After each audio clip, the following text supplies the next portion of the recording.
All right, everybody. Welcome to another episode of Forever Rivals. That should fuck up my throat completely tonight. But we had to get that out. How is everyone going? Big week before, it's the break, but before the final start. So how is everyone? We start with Scotty, Scotty Tompkins. How are you, mate? Welcome to everyone from the Scotty Tompkins. Thanks for having me, fellas. As you can see, a few of our senior players are missing tonight, but as we've been saying all year, you got to give the kids a bit of a run and see what they're made from. So Zach and I are here to show what we're all about. But what a week of footy it has been, Rivals. And to the chat, hello. How is everyone? It's great to see you all. Exactly. And then we got Liam. Of course, Liam hasn't missed a game, man. He's going to be a bit like consistent performer, man. Games. Absolutely. No, look, it's interesting, mate. I feel like I am just on the jumper punch. I've got the two normal boys. We got Zach joining us, which is great, but it's all Carlton supporters. I don't have any. I've got no mates here. Well, before we go on, let's welcome Zach. He's making his debut for this is debut for Forever Rivals, but definitely not debut on the channel. No. He's a star. How are you, Zachary? I'm very, very good, boys. Thanks for having me. So much to talk about, genuinely. You could just do 3 shows about what's happened this week, but we'll do our best here. Sure. I'm sure we will. Be good. So, yeah, it's going to be good. So, as Liam said, first of all, Mark's watching his mob get absolutely going to get their ass ring tonight. But that'll get ugly. Oh, well, that's a good finish for that scumbag of a drug cheat side they are. Manny's just a dud. He just shows up when he wants to, so he can go and get stuffed too. So this could be the last time. Last week could be the last time you saw Manny. So we're looking at trades. Period is coming up. Have been in negotiation. There are a few people that are approached and want to take up that spot there. So we will be talking to a few people. Yeah. So there you go. Oh boy. Anyone that doesn't know, Gold Coast 15, Essendon 6. So we'll keep you updated on. You don't need to watch the footy. We'll give you updates. And let's get some housekeeping. First of all, thanks to sorry, you're going to hear a bit of that tonight. Thanks to the Sporting Globe. Been a great supporter all year. Still a great supporter of the channel. Make sure you get down there. Also, couple of events happening. They've come up real quick. The first one will all be there. 100% is this one here. Remix Mania. This is especially for, I reckon, the boy on the right-hand corner there, Zachary, would be absolutely loving this kind of thing, man. He eats up this shit. So get down there with that la-di-da. Tell us a bit about it, Zachary. What is this about? What is Remix Mania about, mate? Well, it's only the single greatest event besides the event the next day. It's a wrestling nightclub. It is 2 things that I'm sure a lot of people here would love: wrestling and having a good time with everybody. I think it's going to be great. Wrestling songs all night. Bo's going to be on it, and you just have to get tickets. I mean, you can't miss this. There's none of. I see videos all the time of people in America doing things similar to this, but mate, there's going to be giveaways, vouchers, best dressed. Oh yeah, get there. It's going to be good, man. It's going to be the Friday night, so it's only a couple of nights away. Grab your tickets. Link is in the description. Just click on. They're about $27. You'll have a good night. We'll all be there. Listen to some. There's all wrestling themed music, drinks. Wrestling themed drinks. I don't know what that is, but it's got to be good. It's got to be a slam dunk, if you ask me. I reckon the names will be good. They'll be like wordplay names, I reckon. Yeah. It'll be good to see everyone get totally fucked up. 100%. It's going to be absolutely. Right. Yeah, full-on bender plan for this weekend, fellas. Yeah, it's going to be a big weekend. We got this one here. we'll also all be there. Got Scotland to roll up here. Scotty, tell us a bit about this one here on the Saturday night. Mate, probably the most bang for your buck event going around here. TJP Live 4. If you're not aware, we have such star guests such as the Monday Blues and a few of the faces you see on the panel here tonight. Very much looking forward to this. But yeah, we also might have the great Heath Scotland, Brad Pearce, and Brendan FEVOLA joining us for the whole night. No extra charges for signatures or photos. These blokes are just doing it for the love of the jumper, which is just fantastic, I reckon. But TJP Live, it's one of the greatest kind of triannual events going around. They're absolutely fantastic and one of the greatest communities going around in AFL YouTube, TJP. And if you've never been before and you don't have a ticket yet, please click the link in the description, trybooking.com, and get your ass there or I'll bash ya. 100%, man. We'll give you such a beating. But, no, it's going to be good. Make sure you get your tickets. It is actually the final days to get the final few days to grab a ticket. Make sure you don't miss out. It's at the great venue Howler. It's going to be a good night, man. And, yeah, it'll go all night, even afterwards, man. Once it finishes about 11, the place is open till 1:30, whatever it is. So I'm sure everyone's going to hand back and have a drink with the boys, man, and have some fun. So make sure you grab your tickets in the description. All right. So we got all the big names in the chat. We got Big Seba. We got Bojack. How much you need to pay Zach? Mate, what a promotion! How did you like that, Bojack? On the spot, I reckon I did all right. You did all right, man. You're a star. Hey, we got this bloke here. Cool. Only Carlton. And how good was he last night, man? Very asked for a shout out. Last night he was a star, man. So he came on last night. He was fantastic. So we got him. We've got we've got so many people here. Nothing beats the whole. Yes, I agree with you. I'm the big. We've got the big Seba. Do you ever shut up? Well, attention. Whoa. I did have a super chat here when I find it. Let's see. Yeah. It's all about the girth. Slobbo, how you been, mate? I've missed you. Big fella. He's been around last night. Slobbo's my spiritual advisor, and things have gotten a bit off track since we last had a chat, Slobbo. So we need to catch up. Hope to see you Saturday, mate. Yeah. Hope you do come Saturday, man. It'll be good to catch up, mate. We'll have a few darts and a VB together, mate. Oh, I don't think you'll be having a VB, will you? Nah. But I'll give him mine. It can be double par. Yeah, and you'll definitely have a few darts, I reckon. That's for sure. Yeah. It's a smoke. We can smoke inside, right? I don't know these days. I don't think you can, man. I don't think you can smoke inside anymore. What are you talking about? If we all light up at once, they can't stop us. So everyone smoke them if you got them. And the Black Eyed Peas play here too. I don't think you said that yet. Oh, here we go. We got the Mick Skaka rocker. He said he might pop in, and then he asked, "What about my safety?" And I said, "Mate, I'm there. Nothing's going to happen to you. So let's hope he does pop in. I reckon. Make sure to wear, if you do come, make sure to wear all your Pies gear so we know who you are. Won't that go down a tree? Yeah. That or a name tag. Won't that go down a tree? Yes. Lou Felino, mate. He's a great man. And one of the greats.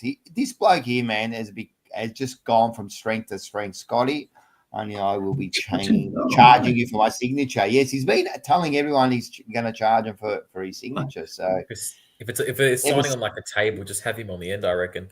Yeah, sure. We could be. And ever since he's come on, he's just gone from strength to strength. And so he's starting to drink his own bathwater there. Well done, mate. Well done, mate. I'm charging people now. He's a good man. You're going to be charging too, are you? Yeah, I think so. Well, we're going Look, so like you yeah, said, so we're going to I'm- have I'll be have an paying order. people for my I'm signature. everyone's favourite Richmond supporter. Yes, you are. You're right. So we're going to have an autograph table apparently, so people can line up and get these autographs. So that'll be good. No, all that's right. crazy. Yeah, there's lots of shout outs to Scotty in the chat if you want to pick him up. There's a lot of yep. We got Nah. Tom No. Vanos. Hey Scotty, who's that? Do you know him? His burner account. Don't know him. Oh, We got No, he loves the cats. He loves the cats. So big Oh, shout does out he? to Tommy. Rocco Yeah. Moro spot appearing on the front bar Go, with the Scooby. top. Oh yes, you got the top of the front bar. Now there's always a shout out. oh, good show, man. Bo's Do you last message, see please. That needs to my- be put up here. What's that? Bo's last message. Bo's last it needs to be given the best message. audience possible. Yeah. Oh, all yeah, right. Okay. Pretty hot, actually, to be Got honest. Bonnie Blue here. Oh, God. Do you see Boy. my chat, Knocko? I'm a bit worried. I can't see the picture properly. Is that appropriate to put that picture up? Can you see that? We'll just have to pull it up to check, I reckon. I think that's Kanye and his. If it's Bonnie Blue, I wouldn't. Yeah. Yeah. See, Thank you for all the shout outs, everyone. Yeah, it's always good. It's always good to get me. That's nice. All right, let's get into this, and we're going to liven this up because there is some important stuff to talk about. Let's get into this one here.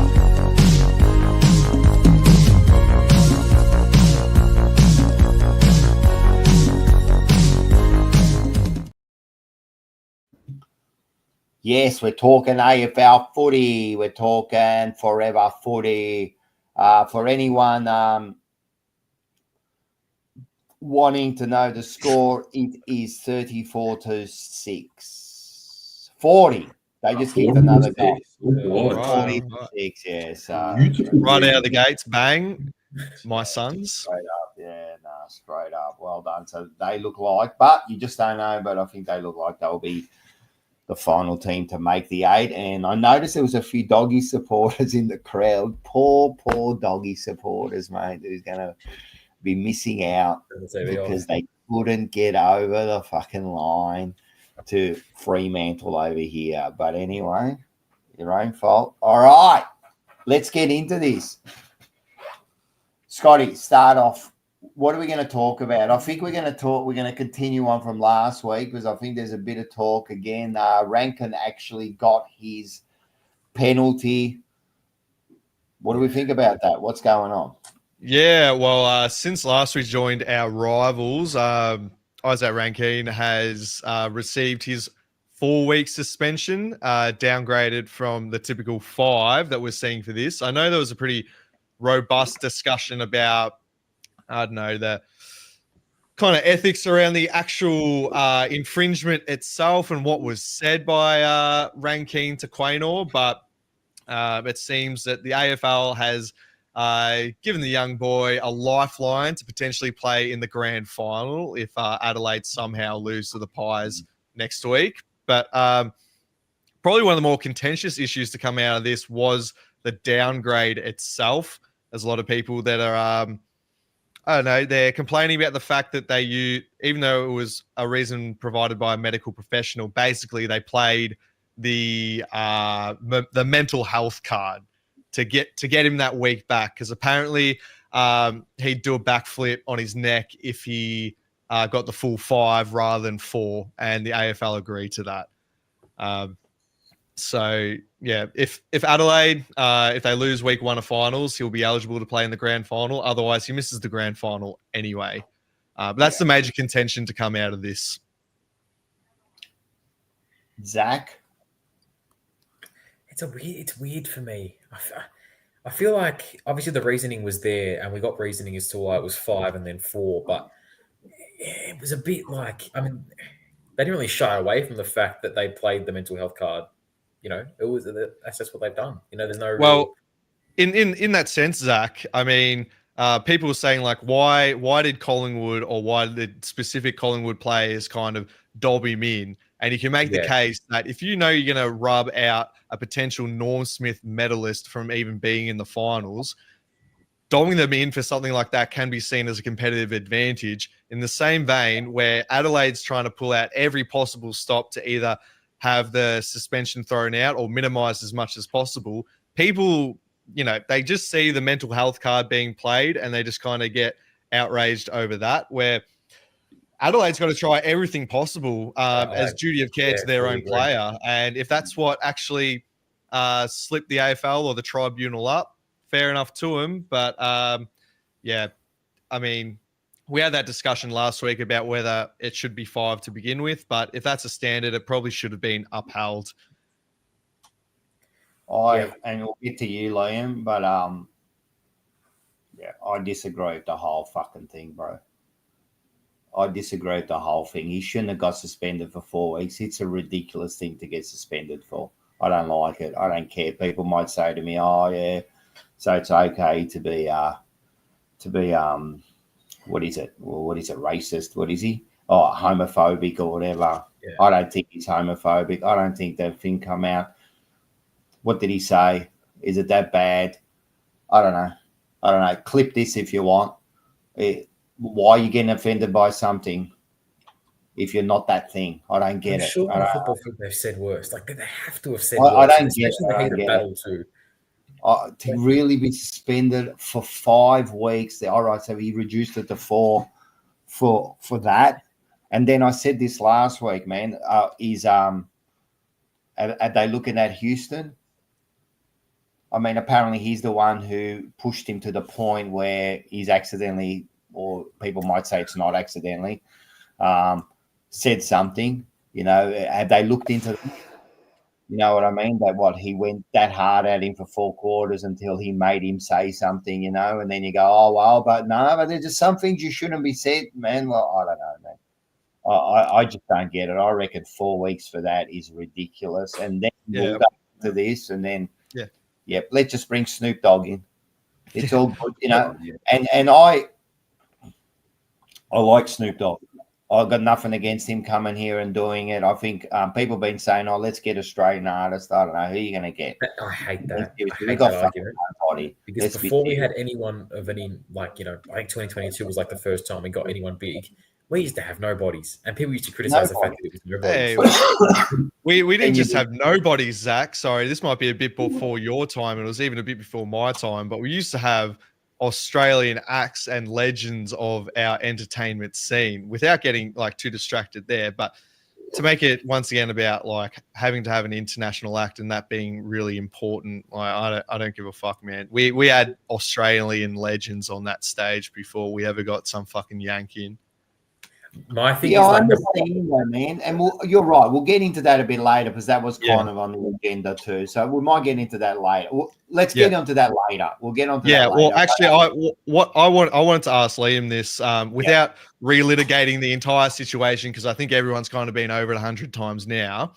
One of the more interesting things to come out of this is actually what Ranken, how he's spending his time over the next 4 weeks, because they've shipped him over to Europe. I think it's in Italy, to this all expenses paid trip via Burgess, I believe, to some elite sporting facility. Liam, do you reckon he should have stayed with the club over the next 4 months, or do you think it's legit that he should be spending this time overseas, out of the footy bubble and away from prying eyes? No, he should not be overseas. I don't think it's right. As we said at the top, depending what happens with results, he could potentially still be available for a grand final. How are you going to prepare with your team if you're on the other side of the world? Doesn't make sense. And also, it seems like he's kind of running away from the problem. You're not going to make anything better by running off to Italy or wherever he is. Does that make sense? I don't know. But also, regardless of the suspension, regardless whether he does get in for a game again this season, he's still part of the team. He's helped the team get to the stage where they are at the moment. You've got to be there. You're part of the team. You've helped them get there. I'm sure there's still something he can do in an off-field capacity to still be helping the club. But apparently what's best for him is to go to Italy. For me, I don't think so. Maybe it's that thing about the footy bubble. Like, I know it's a lot of people speak about it. Maybe I'm not siding with him at all, but maybe he's got to get out of the footy bubble. Everyone's talking about him, whatever. That could be an option. And I guess as far away as possible, be the best place to go for him in his mind. But it's such an odd topic. Like, even the whole thing is really baffling to me. Well, over the entire finals campaign, for as long as Adelaide's in it, he's going to be a part of that narrative no matter what, whether he's in the country or out of the country. And you would think that not even a player of his character, just a man of maturity should be able to handle these things. You should be prepared for these as a high-profile elite sportsman, really. I think it's kind of weak fucking off for a month. He should be there with his team more than anything. I don't care what Caroline Wilson says about having to apologise to his team and the AFLW for whatever reason. But, I mean, we all know the reason there. But, I'm sure he's apologised to Quaynor. I'm sure that he's had words with his teammates in the meantime. But I think more than anything, they would appreciate him being there for him rather than any sort of apology people think he owes them. I just think it's interesting that they think the best way to support him through. I understand it's probably a challenging period for him, but they think the best way to support him is to ship him off to Italy. I could understand maybe a week going somewhere just to get away from things, but to piss off for the whole month, it's bizarre. I don't know. It seems like a coward's move to me, just a little bit. He's done something wrong, and now he's running away from it. Plus, if he was to apologise in something, you still have to own that apology. You'll have to face it at some point. You can't just hope that it all goes away, because they won't allow it to go away. There's no chance. What's he sorry about? Well, he has to technically apologise for his actions. But was he sorry because he got caught, or is he really sorry? Yes, This is the question here. Absolutely. Well, that's going back into the original situation at hand, isn't it? Like, should he have to apologize for something that he shouldn't be sorry for? Yeah, sure, you can say that, but it's more when I refer to if he was to apologize to his club or his teammates, it would be because he's done something that would, under any regular circumstance, have rubbed him out anyway.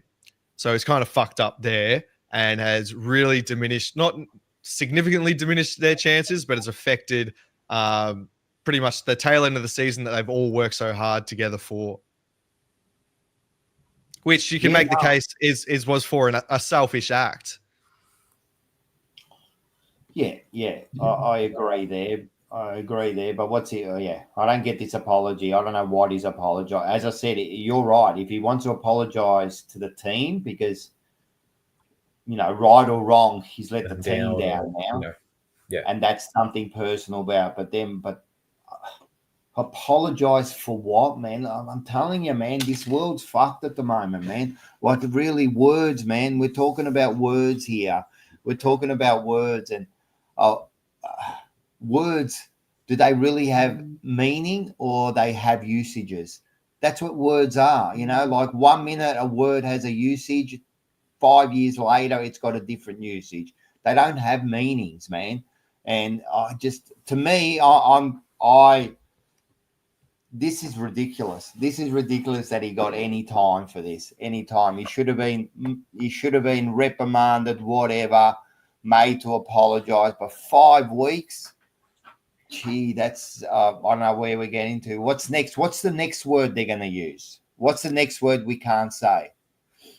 Well, yeah, he would have known for at least the last 18 months that they're cracking down on these type of sledges, and yeah.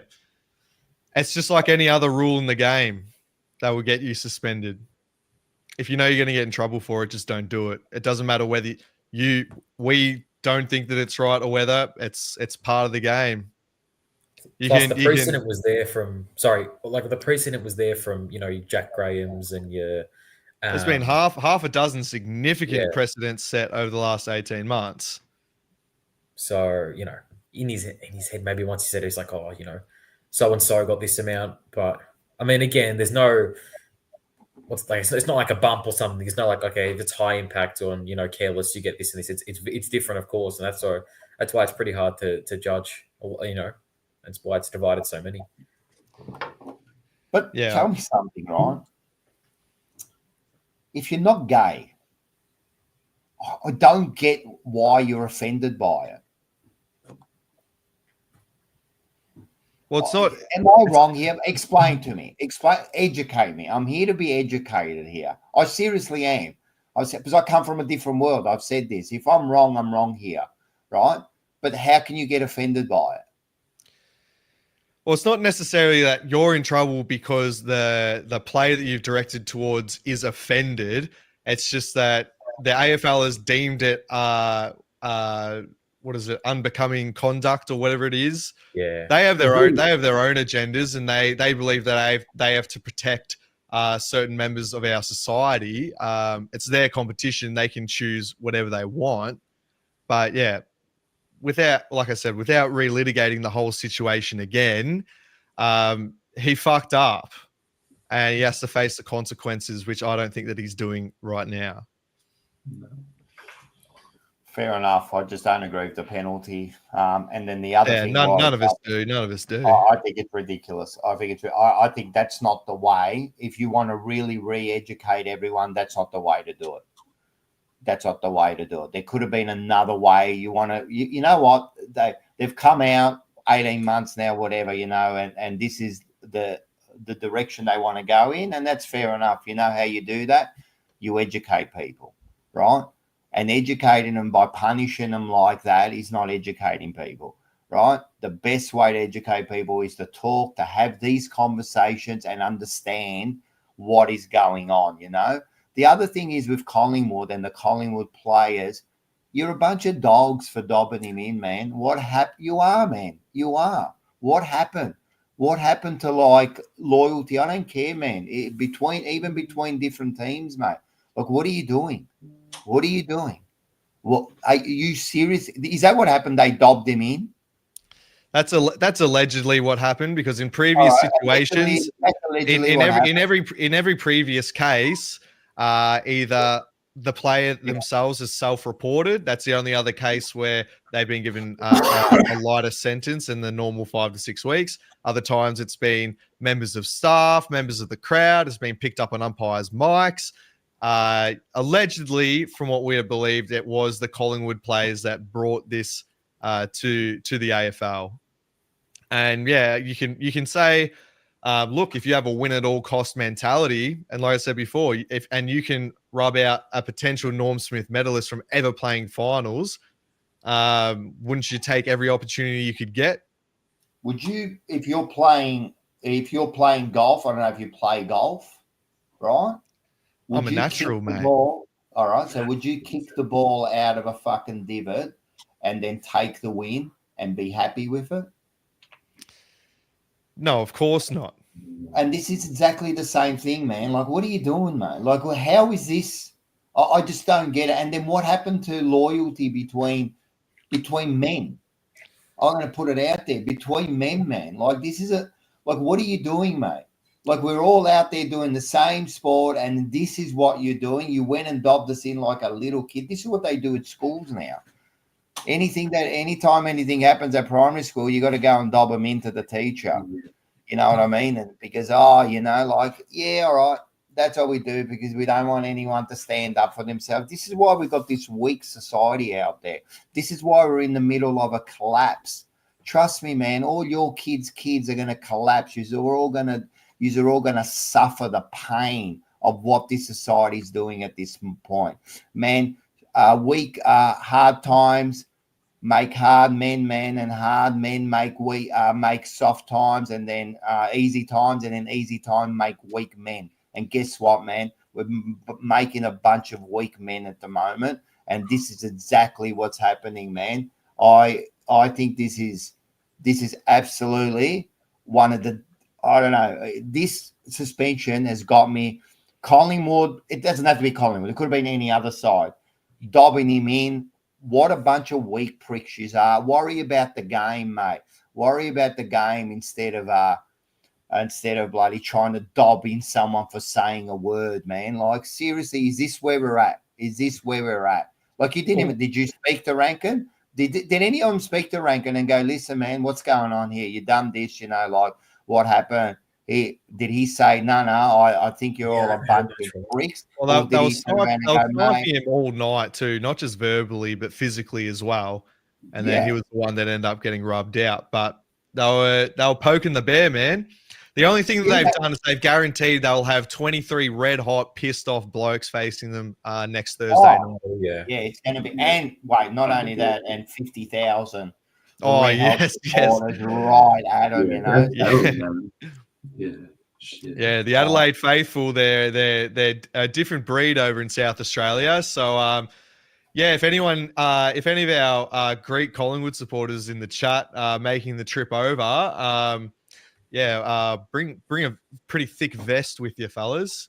Yeah, Darcy Moore would have pushed for the dobbing. Rankin did it a few times, and umpires heard it too. I don't know exactly what happened, but if the umpires heard it, they would have. If the umpires heard it, they would have been the one who reported it. They're not the ones who reported it, apparently. So that can't be absolutely all right. I don't know. I don't know what's next, man. I don't know what's next, man. We're gonna get into the. All right, then. I probably got myself into trouble heaps there after that little rant there. No, not at all. It's pretty vanilla, honestly. That's the way I feel, man. Anyone can say whatever they want. I live in a different world, mate. I live in a different world, man. I deal things man to man. You want to look. I've been caught up in this sort of shit where between social media, and they know who they are, man. Where I've said something and they've cried on camera, right? And instead of giving me a call and saying what's going on. So, and this is practically the same sort of thing, you know, but it's, Rocco's cancelled. Probably cancel me, man. I don't know what you can cancel me from. That's the wrong one. She's a nice lady there. Just like a moth to a flame, Rocco. There's that many of them. I don't know which one I want to look at. You know, they're all bloody. All right. You're in trouble. Where does this leave Adelaide? Do you reckon? Do you reckon they can still win the premiership? Yeah, I still think they can win the premiership. I mean, he's important. He's definitely important. Because he's that X factor. He's the one that could turn it within 5 minutes and kick two. So it's definitely going to hurt him a bit. But we've seen this before. Teams have lost players, gun players, and still won the premiership. That's got to be their mentality. I feel like, let's say if it wasn't a final series and lost him for 5 regular season games, like just 5 games, like say from you wouldn't even notice it. Like you wouldn't even care. Oh, yeah.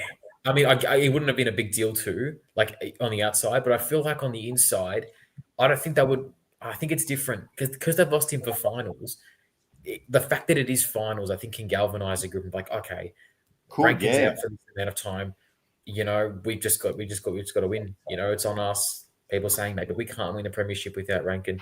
Because for me, like, they're so well drilled. I would love the Balls if they were that confident in their own abilities to drop the Collingwood game. Yeah. Could you imagine? Yeah. Because they're so well built defensively. Like they're a really, really good team. And, you know, like they can hurt you, and he's probably the biggest way they can hurt you. So it's really, really sad for them. But, you know, I'm sure they can cover it. It could hurt him. But one player, let's be serious, man. It's one player. Yeah. If that's what they're thinking, they're done. If that even comes across their mind for 1 second, they're done. They are done. If they're not moving straight away from this, you know, and I'll give you a thing, and I might ask Liam this. Would Ranken want them to lose the first? Would he be would he be barracking for Collingwood to beat him in the first? No. Because that means he could play. No. You wouldn't think that he's a selfish person like that. I mean, obviously, the fact that he's gone away is interesting. Yeah, he'll be sunning his balls in the Mediterranean. Nah, you want your team to win. regardless whether you're out there or not. You reckon? You reckon reckon, there's yeah. nothing deep? I've asked this of players.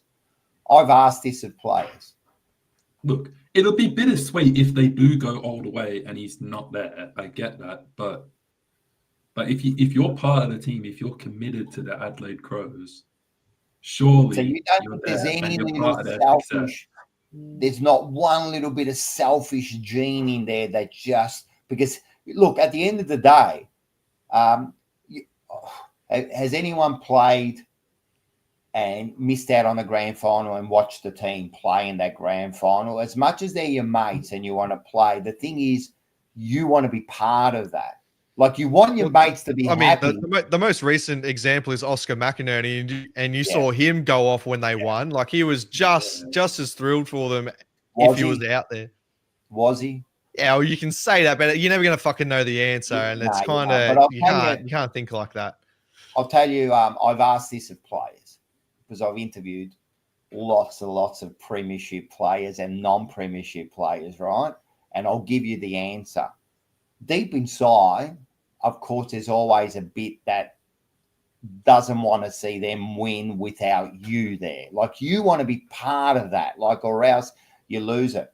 I spoke to the Dominator, and this exact situation happened to him, but it happened in the second week. I think he got suspended for a week or two, or it might have been a week, or I can't remember exactly, but for him to play in the grand final, they had to lose the next game.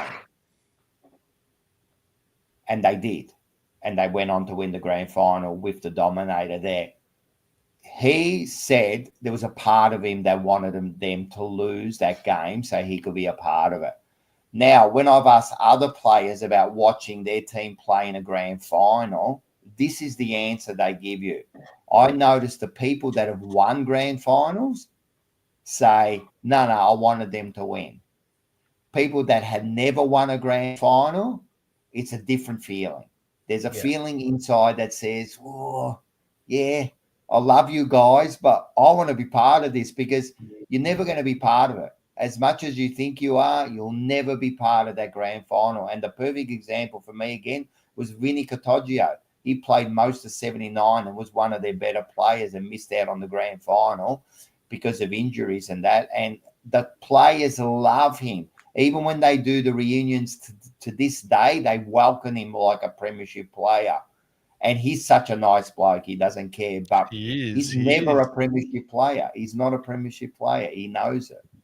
I feel like if you know, like say Ranken's mine right now, let's say someone from the future can say, okay, Adelaide will lose the first game, but they'll get to the grand final. And then you'll for sure play that grand final. If you kind of have that assurance, I know it's, but yes, if you have that assurance, then, obviously you say, yeah, I'll take that. But I feel in the moment, let's say they lose to Collingwood next week, in the moment within the club, they'll be like, okay, we've worked so hard, not only to get a double chance, but to finish first and have a home final. We squander that, you know what I mean? But I guess inside everybody, there's always the doubt of, okay, I'd love to be there. Like I wanted to. Yeah. It's a tough decision. It really is tough. I guarantee Ranken, let's be serious, deep inside, he, like you said, he would love for them to lose this week and then win the grand final while he's there. Let's be serious, you know what I mean? So is he going to go for Collingwood? I don't think so, you know what I mean? But then I don't know, man. Maybe that's why he has to leave for a month because he cannot just mentally cope with that fact. Maybe. I just got a message about that from Jezza. He messaged through. He said he's only away for the week. He will be back for that first game. He's only away for the week. So he is going to be back. I didn't know that either. I know. Jez is like 80 years old. I'm surprised he could text you that quick. He heard it on the radio, so he's still a little bit behind. But I'm a bit behind in what's going on here in the chat here. Jessica, the last, who's Mitch Brown? What's going on there? Mitch Brown, he's the one first player to have kicked the pill to come out as bisexual, I believe. Rocco. Is this what he's entered your universe. Right. It's a good universe. Trust me, it's a good universe, man. You enjoy Best it. of both worlds. Trust me, Scotty. You'll enjoy it. You'll find out next week. Right. Okay, so that's come out too. Is he the first one Allegedly, yeah.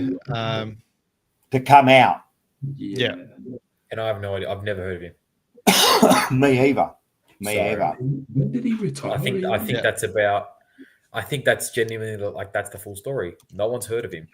I don't understand why it matters. He played for West Coast for 10 years.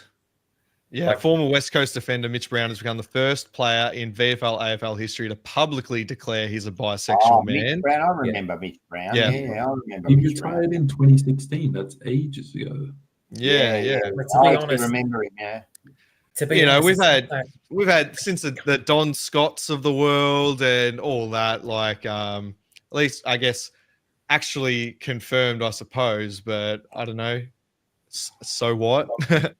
That's the thing. So what? Like, to be honest, it's not that. I see that. I'm like, okay. I'm just like, okay, bro. Weird, but okay. Thanks. Didn't have to know that, but it's not like. I mean, I doubt this would happen. Like, if a current AFL player or someone that retired maybe recently that's well known came out, fair enough. Like Dean Laidley. Would that ever happen? Actually, no. No. Seba is correct. Danny Laidley is actually a lesbian, so not actually the first. So what? Danny Laidley, she is a lesbian. How? Because he's a woman and he still appreciates women. Like, he's not gay, bro. Oh, that's like, come on. It's true though. It's true. But yeah, that's weird, man. Yeah, I don't know what to say. Yeah, I know. Yeah, that's a touchy subject in and of itself, fellas. I'm not sure if we can quite wrestle with that one tonight, but maybe next time. But we can wrestle with whatever. We can wrestle with we can wrestle with each other at TJP live for this Saturday night at Howlers Brunswick. Get your tickets, trybooking.com in the description below. Yes, 100%, mate. Cheapest night out that I reckon you could possibly have in Melbourne. $70. Was it like $69.99 for a full 8-course roaming meal? There's no 99, just 69. No, the 99 comes this way. No, 99. It is a great night. I mean, where do you get for like under $70? Where do you get a night like that? You got full on entertainment. You get to catch up at a top venue. It's going to be a good night. Monday Blues will be there. Yeah, Monday Blues get to rub their heads. I don't know if the Moose. I don't know if you had enough money to pay out the Moose though. Maybe. That's all right. How about all right? In budget, but I don't know about the Moose. I reckon he's. No, he's chiller. He's chiller. It's the Moose and the Scotty Tompkins, fellas. But why don't we just move on? Liam, you wanted to discuss, we've got players on the move now. We've got exit meetings happening this week. Wait, people before you go on to that, Snoop Dogg. Oh, well, Fev. You love Snoop Dogg, man. This is something that we can while we're rubbing Fev's tummy on Saturday night, we can ask him whether he's bullshitting or not. Because he had some views about that. He had some views about that. Are they going to? Will they dare cancel him? No, not a chance. That reckons it's happening, boys. He says lock it in. Snoop Dogg out. Australian Act in. That would be a more monumental fuck up than I think anything they've done in the last few years. Yeah, probably very embarrassing. Yeah, it would probably cost them as much as the whole contract just to cancel it. Plus, which big star is going to want to come out based off? Yeah, if they do it, the handling of the situation. All these big international acts have skeletons in their closet, and Snoopy, he was quite open about his. So. And to be fair to Snoopy, he hasn't exactly been as had this reputation or rapped about these lyrics in almost 30 years, but it is part of his discography. Well, I think we have to talk about his recent thing in the news, which I'm sure a few people would have seen. Oh, yes, of course. I can see a forgot few about people that. in the Yeah. chat Maybe mentioning that's, it. yep. Okay. I If completely we're forgot going about on that our name. image, which has been the problem that we've spoken about, and fitting that we've just spoken about Rankin and some of the stuff that he said. Snoop Dogg came out and said some pretty interesting stuff about what was happening with specific characters in a kids' movie. Not too happy about the relationship they had. Yeah, but I listened to that, and it was a snippet of it, so I didn't hear the whole thing. But I heard that. I think I've seen the snippet that everyone saw of Snoop Dogg, right? Yeah. What did he say? He just said, like, they asked him, and he just told them to watch the movie, like he didn't know what to say. Like, what did he say that was wrong? I think it's more that, like, he came out and he sort of said, like, I'm scared to now take my kids to movies because I don't want to have to. And again, what did he say that was wrong? That's all about. Yeah, and what did he say that was wrong? He said that his grandson, they were watching a Disney movie where there was I know what he said, but what he said, well, what was wrong? What was wrong with saying, I'm scared to take my kids now to a movie because I've got to explain something that's stupid? Well, apparently that's the problem, is that he's not willing to accept two men were having a baby. It was two women with a baby. His grandson asked him, Papa Snoop, how she have a baby with a woman? She a woman? And so he's saying, like, I didn't come here for this shit. It threw me for a loop. We have to talk about this at this age. Exactly. Like they're going to ask the question, he doesn't have the answer. That was what he said. So what's wrong with what he said? Zero. Yeah, nothing. Yeah, nothing. Wrong. So I don't know why people assume that they would cancel him over something like that, or if they were up in arms about those comments. Yeah, I agree. And because I know I'm starting to get sick of the kind of this conversation about the same topic going round and round and round in circles, and it's not this discussion that we're having now, but the same thing that's been happening over weeks and weeks now, because the same fucking thing we've been hearing for years, man, and nothing ever changes. Nobody ever says anything innovative about it at all. It's just like everyone just says the same shit again and again and again, and who gives a fuck, man? Like, it actually ODs me. It's an annoying argument to have. Like, you see the news be like, oh, that's dumb. But you know what I mean? Like, it's an annoying argument to have, really. Yeah, I think Scotty put it perfectly there. Who does give a fuck? But that's what comes up on your feed, mate. That's what's coming up. That's the discussion. It's like, seriously, is that what we're discussing now? But anyway, all right, Liam. Yeah, Fev's the only one that's brought it up anyway. Nobody's really grabbed it. I'm definitely going to ask him about that. We'll ask him questions Saturday, boys. I might even ask him, I'll tell you now, get your tickets, because I might even ask him, what would you have said to your kids? Oh boy, we're going full political, are we? What would you have said to your kids? Like, if your kid said, how did that happen? What would you say? I still am the kid. Yeah, well, so if you ask me, what am I going to tell you? It's a good question. That's hard to explain. Yeah, just say something. I wouldn't be having your kids watching that slop to begin with. Yeah. They deserve something of a higher caliber. Yeah, I agree. And I agree. No, simple. I'd say adoption. Boom. No, but wasn't she having a kid, or wasn't she pregnant or something in the movie or something like that? Yeah. I haven't watched the movie. It raises more questions than answers. It does raise more questions than answers. That's the problem with this world now. I don't know the sciencey stuff. I just know you can adopt, and that makes sense, right? Wow. We might not. This will turn into an episode of Unfiltered. This is a show. This is a conversation for Unfiltered for sure, which will be starting in about 4 weeks' time. Yeah, Liam, what did you ask him before, Scotty? Was it about the exit meetings, or was it about? Yeah, I was just saying that now we've started our week of exit meetings. Players are being told to move on, or they've been advised, look, you might want to retire if you want to keep your dignity. And we've had a few players move on from separate clubs, and we've heard potential moves from other players. But Liam, you wanted to get across this. It is, yeah. I'll start very quick with my team because there's only a couple delistings. We obviously had Camden McIntosh. Despite the fact that we delisted him, we still gave him a big farewell game, which I found interesting. I was like, why are you making such a big deal out of celebrating him when you've already told him, yeah, we're delisting you, you're not on our team anymore?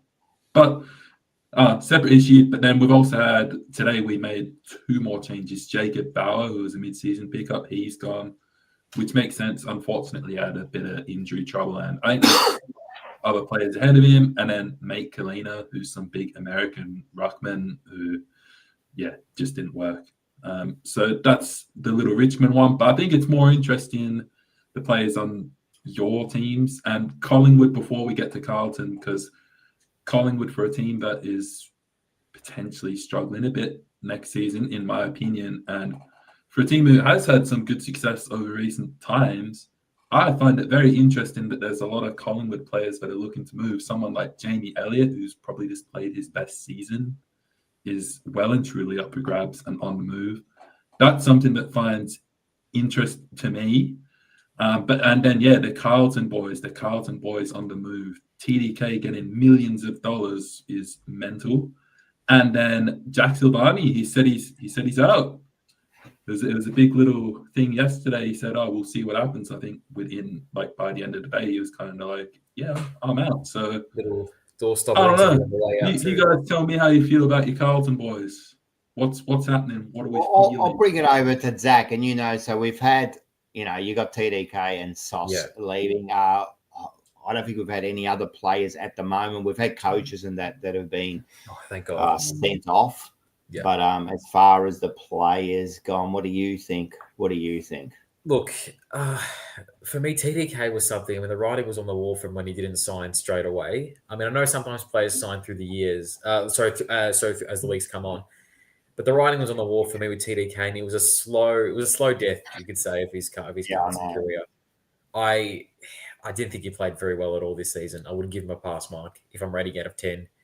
And to be honest, throughout the 6 games last year, I really rated him.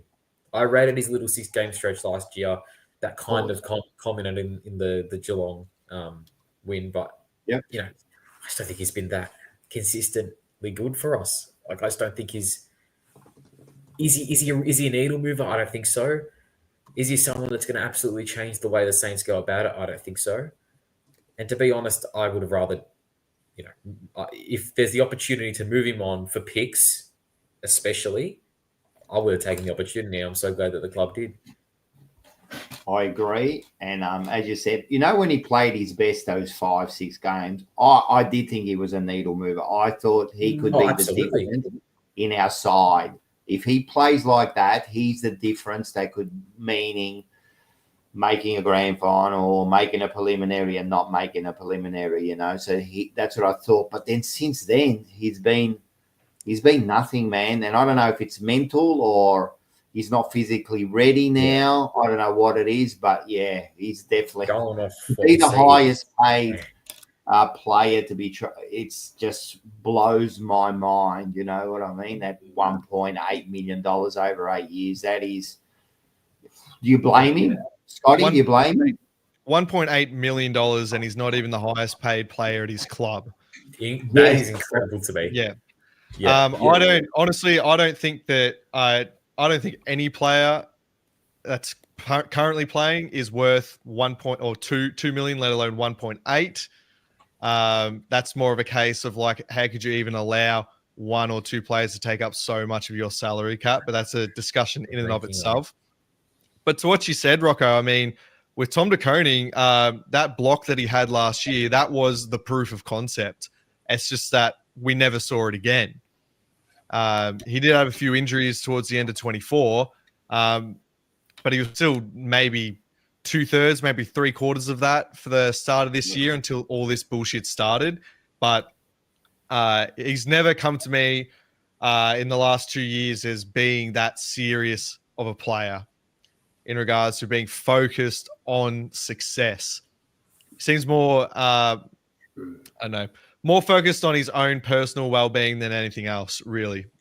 And when you kind of compare his last week with Jack Silvagni's, I've almost forgiven Silvagni in a way because he's actually shown, particularly with what he came out with today, he's shown a bit of maturity and actually given the club a bit of respect. I think Tom de Koning, you're fucking piss weak by saying thank you for 100 games and turning your comments off to your fans who have supported you for the last 8 years.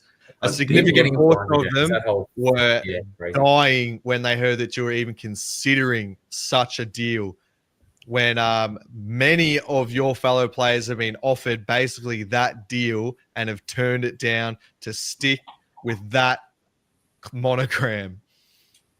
So no, if you're just out there for the money, if you don't have a passion or a love for the sport or your club, look, enjoy your payday, mate. That's all you're gonna have. Wait, can I ask you guys before you go on? How did you see his little interview or his little speech to the team on Thursday for his 100th game? The most awkward thing I've fucking seen in my life, man. Who was it?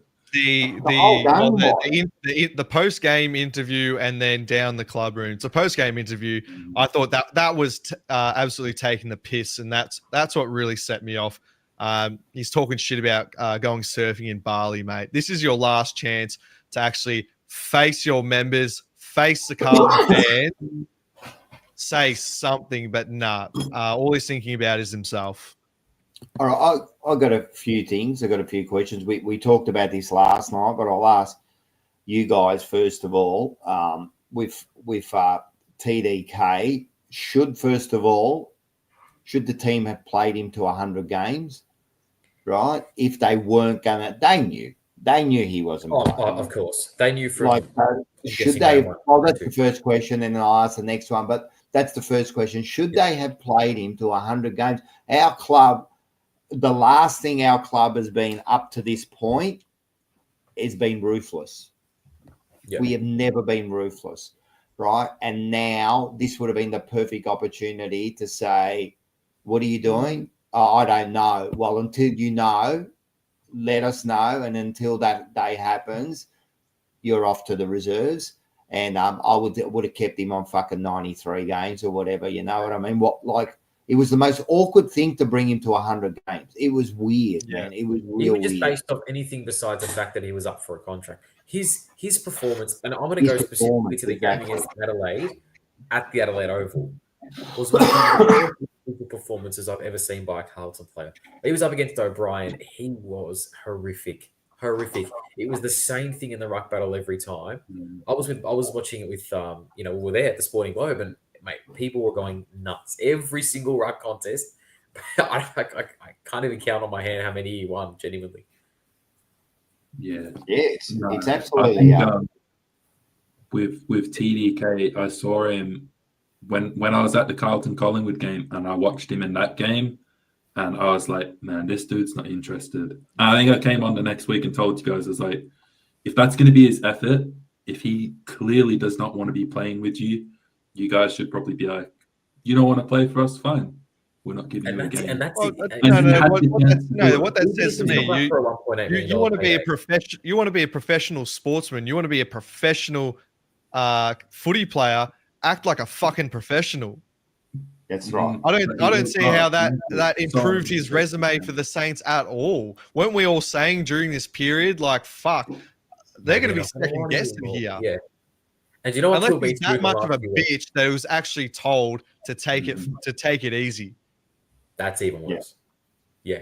Well, either way, none of that's good. And before you go on, before I forget, Oz, thanks for the $2. Who plays off in the grand final this year? Thoughts? We will get to that, and I do get to the super chats, but I need to get them at an appropriate time, and I have to fit them in so they fit into the conversation. But thanks, Oz, you're a star. Who plays off in the grand final? It's Adelaide and Brisbane.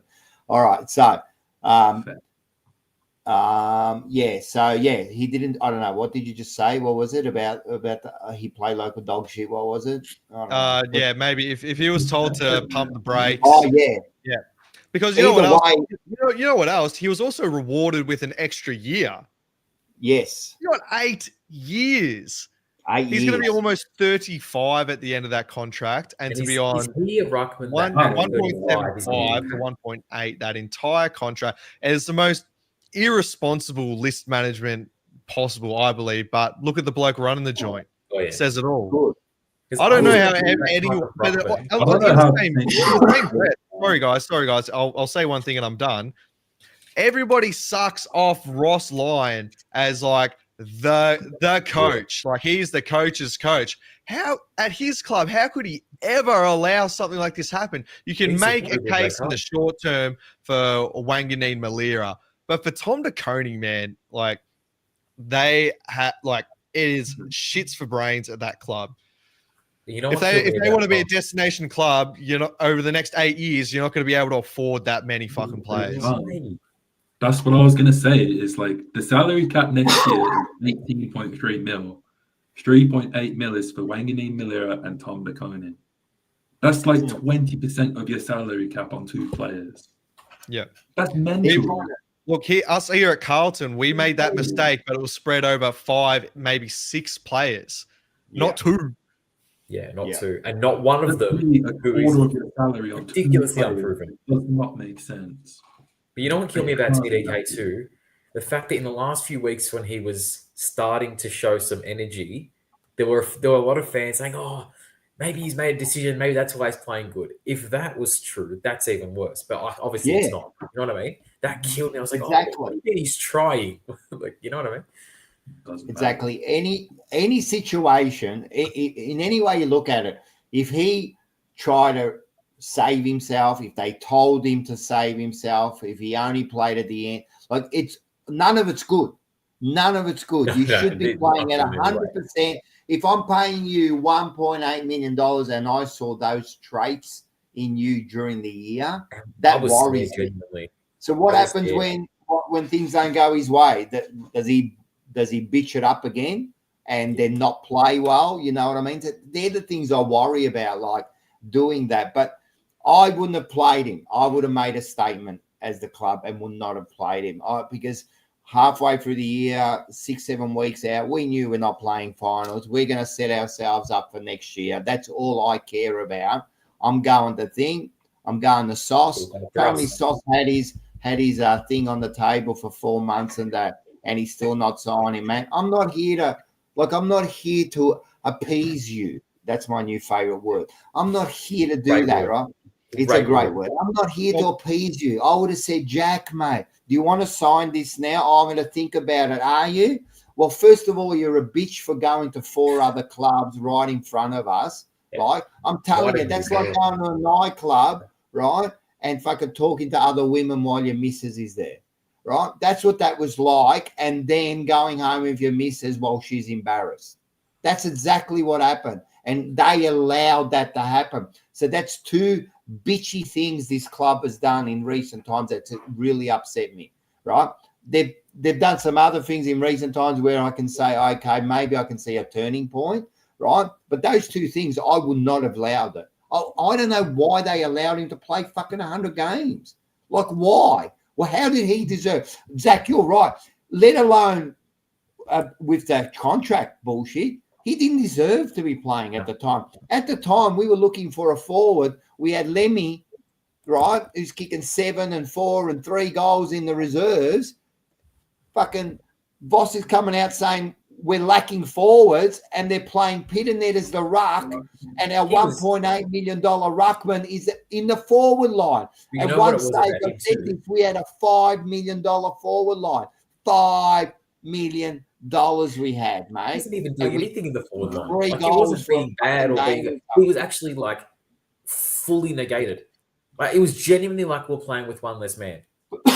Yeah, you never saw him in any of those games. I forgot he was there sometimes. Genuinely, I forgot he was there. Oh, you know what just popped in my head is when we were playing Saints and it was in the ruck contest on the wing and he just booted it fucking 50 meters into the crowd. Sorry, that just popped into my head. What a fucking fraud. How many?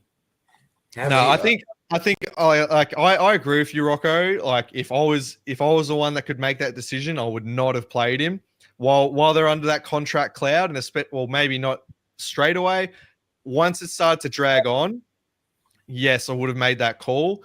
From what we know because obviously they had Silvagni at the same time, I believe they were trying to save a bit of face there. I mean, him just deciding, no, I'm injured for the rest of the season now and allowing him to stay on the bench while he's passing medicals at other clubs. It's like, okay, maybe both of them at once when we're already going through such a turbulent time. You can make a case there. De Koning, as much as we fucking hate the dog, he's very well loved within the club, within the playing group, at least his own clique. So maybe if they just wanted to keep things peaceful there, you could make that case too. But yeah, it's like you say, if you want to be ruthless, it shouldn't have gotten to there in the first place. But he's got his name on a locker now. He's a Carlton life member, and who could give a fuck about father son, because we won't have it by the time he shits out kids. He said he was loved by the players. Like who gives a fuck? That's why you got to make him uncomfortable. He's a selfish person. If they loved him so much, he would have showed them at least half of decent respect and pulled his fucking finger out this year. Well, fucking love him. I don't give a fuck about love, man. I give a fuck about winning flags, mate. Like, I don't really care about love, man. I really don't care. Like, I get my love here at home. I don't get it at the footy field. You know, at the footy field, I get my premiership fix, which I haven't got for 30 years. Yeah, right? That's exactly right. If they're winning, then, okay, you do whatever it takes to keep the current playing group as comfortable as possible. Happy, yes. And you keep it and you keep the environment good. If you're constantly being a disappointment, constantly, even just this core group, constantly, letting your fans down when it matters, especially, then you've got to say, okay, well, it doesn't matter how comfortable you are. We're not performing. We've got to do something about it. Yeah, 100%, man. It's a bit disappointing. As I said, Carlton better start getting. I mean, they got a little bit ruthless. They got rid of some coaches, even one that was still contracted. But I want them to be ruthless. I really don't care who you are. I wish if I was running that club, mate, there would be mayhem in there now. TDK, I wouldn't have let back in the ground from fucking round 12. I wouldn't have let him back. And soon as I would have smacked Silvagni in the back of the head the day he came back after he talked to Collingwood. Oh, yeah. Right in front of everyone. I would have smacked him straight in the back of the head, mate, and said, what are you doing, mate? You embarrassed the family. Mate, I still can't believe how little of a deal was actually made of Craig McRae's publicly coming out and saying that. Well, we're talking about, gentlemen's agreements on the field. Never go towards that fucking piss weak club because they've broken every fucking social contract in the game. Have they ever? Exactly. Yeah, fucking dog club, man. Yep, 100%, man. 100%. Yep. But 100%. On the bright side, with both Jack and Tom fucking off, we freed up around $1.7 million in our cap for the following season or following few seasons. And, unlike some clubs down at Moorabbin, we actually are a destination club, believe it or not. So now we can really just trade up. For $1.7 million, you can still get a gun player or even two, B+ players or role players that'll actually get you that flag, and we'll probably be burning to win one. 100%. And we've got to get. Look, the main thing we've got to do is we've got to get the players we need. We've got to get the players we need. No more getting the name. We've got to get the players we need. Like, I really don't care. You know what we need. We've talked about it a million times. The 2 or 3 deficiencies we've got in the side that could make a difference. We got to go after these players, and that's it. And if it means like even Charlie leaving, yeah, even that whole Charlie situation. It's easy to say, "Oh, look, it's just a media beat up. We'll all forget about it while finals is on. Then maybe they'll pump it up again till mid-October." But kind of the narrative that's come out, or at least what's been reported, is that he'll be airing his grievances during his exit meeting, whatever they are. And I hope that as a bloke who's staring down the barrel of 30 and as a vice captain of this club, is that he will have these honest conversations at his meetings and commit to going forward and doing the best for this club and not fucking bailing because he signed a 6-year contract. I don't care if it was front loaded and now he's hitting the leaner side of that contract. I want him to air his grievances and make sure that he can contribute as much as he can to our next flag. Yep. 100%. Plus, that's it. Again, we spoke about earlier, like the footy bubble. If that's what's concerning you, like, do you really think Gold Coast are going to really want a player who bails on Carlton? A, with the contract going to 2029, and B, with the fact that he wants to get out of the footy bubble. Like, I don't buy into the footy bubble. I don't really get. Nah, if you can't operate at the highest pressure, then what are you doing? Especially at Carlton. The footy bubble is always when things are going not too well for players. Absolutely. They use the footy bubble kind of situation. Shut up. The footy bubble was all right when you're kicking fucking 80 goals a year and you're getting all your bloody sponsorships and you're building your fucking wellness center there and everything and you're promoting it there. That's all good. The bubble's good then. Now it's no good. Please shut up. Like, God, we live in this shit-ass fucking world, mate. Yeah, that's one of those things that comes up, and I'm telling you, when the player managers start, when their commission starts dropping off, they're the ones that start pumping these things up. Exactly. Of course, it's all about them. Yeah, and if we're going to even entertain something like that, we're never going to be satisfied by any deal for Charlie Curnow. Like, just. Forget 100%. About any player, any player you got in your mind. Just forget about it. It's never going to happen. Yeah, 100%.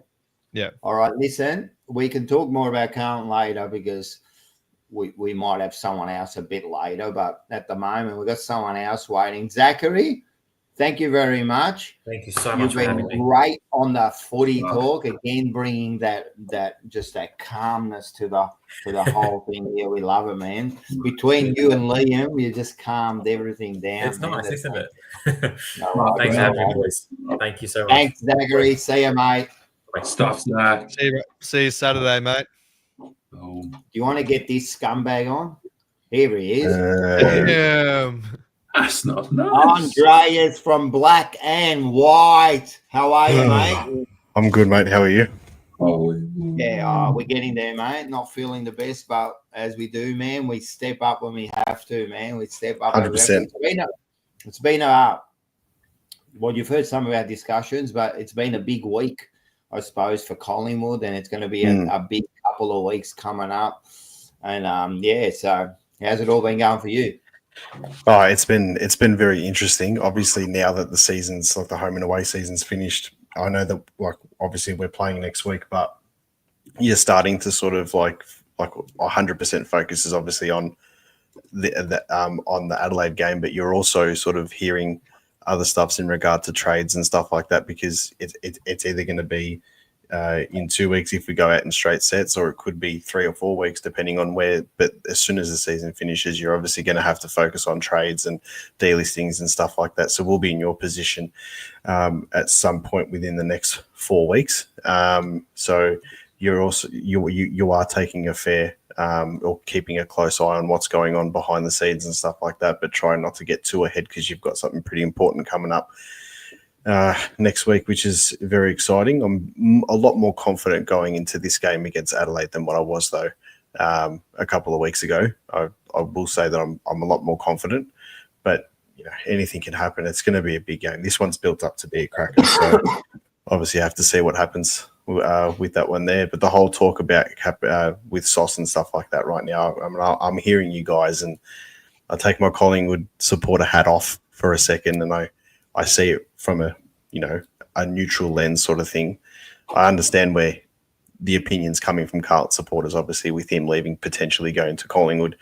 We'd be exactly the same if it was somebody else coming from us to you guys. There's no doubt about that. And I'm not going to sugarcoat that side of things. But at the same time, as a Collingwood supporter, it's not about where he's come from or his last name. It's about what he brings and what we need. So I look at it from that lens. And you look at our defence at the moment now. He'll bring you about 13 years over a 3-year contract. 13 you know games. what, but if he just fills that spot in the important games that we need, which we're missing certain players here and there, then that's all you can ask for. So, and at the end of the day, it's not like we're paying $1 million a season for him, or we've offered him that. We've offered him a pretty much bang on average AFL contract at the moment. So it's not like we're breaking the bank or anything like that, which is what we want. But we've also got to keep an eye on Jamie Elliott. We've got to keep an eye on Brody Myercheck and see what happens there too.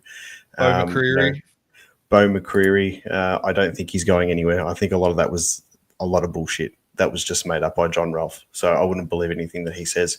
But the main two are McCreary and Myercheck and Elliott. If we did lose one of them, I'd rather it be Myercheck. I'd like to keep Elliott for 2 more years. So have to see what happens there. But it's been interesting these last couple of weeks. I tell you, like we finally got a win.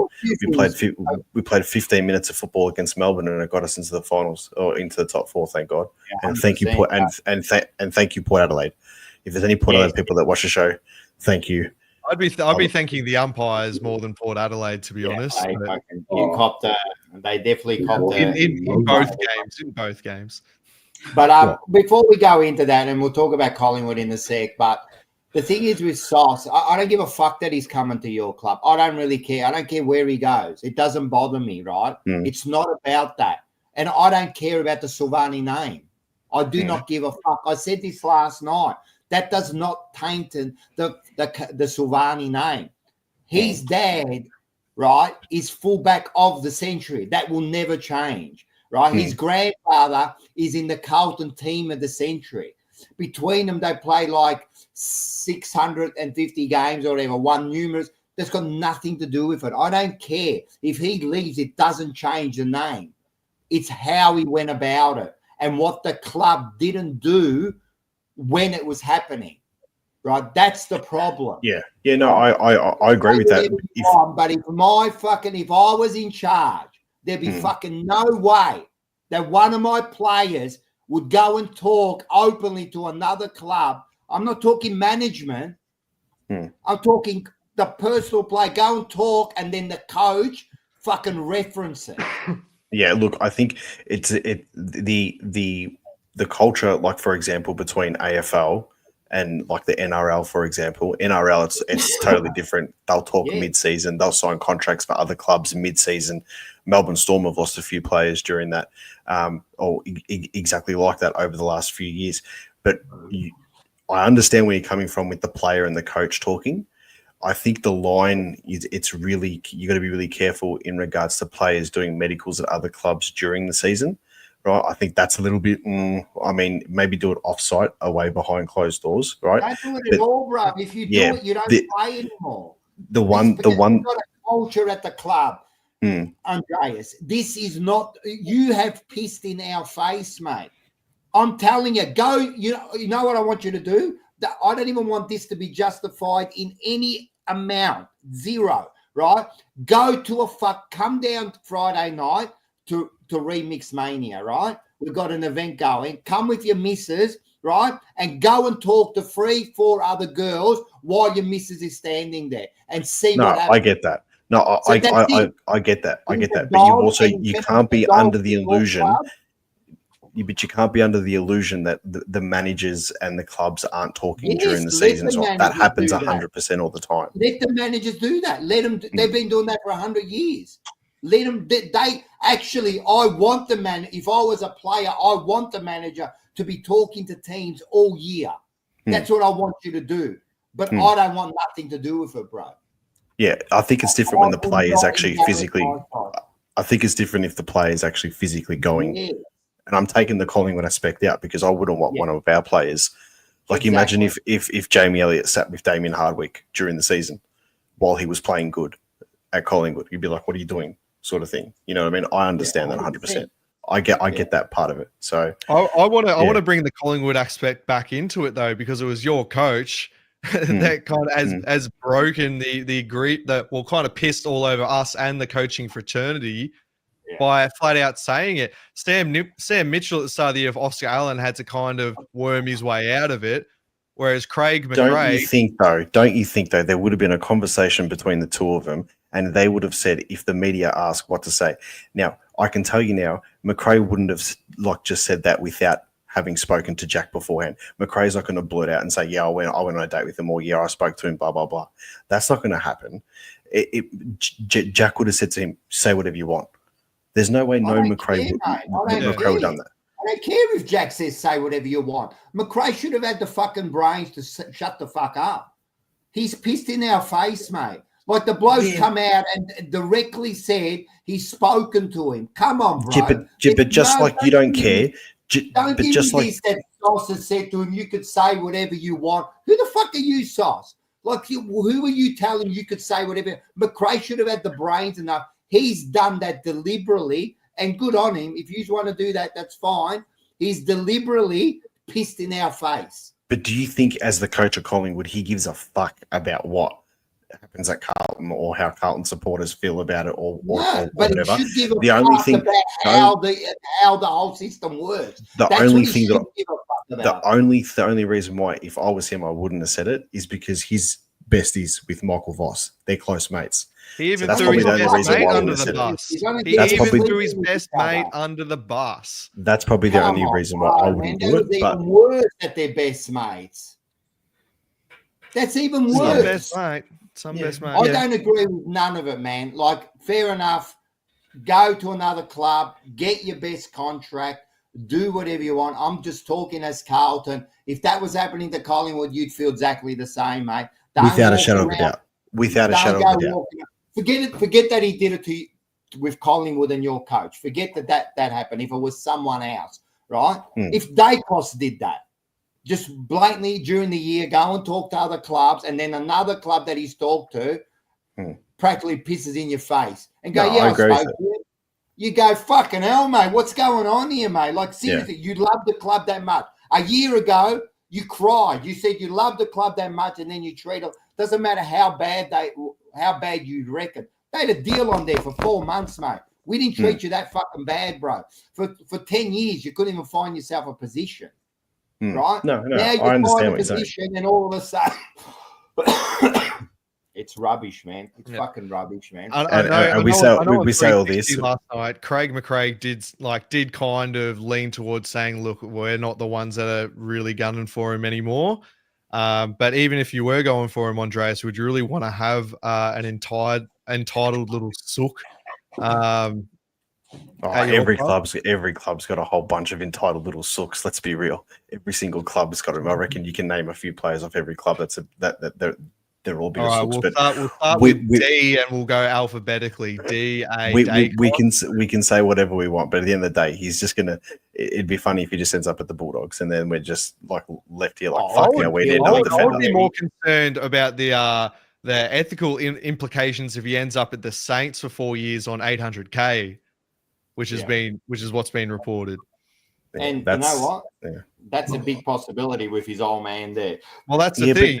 Are you really going to want to work with your old man again? Like, are you really going to want to work with your old man? I wouldn't want to.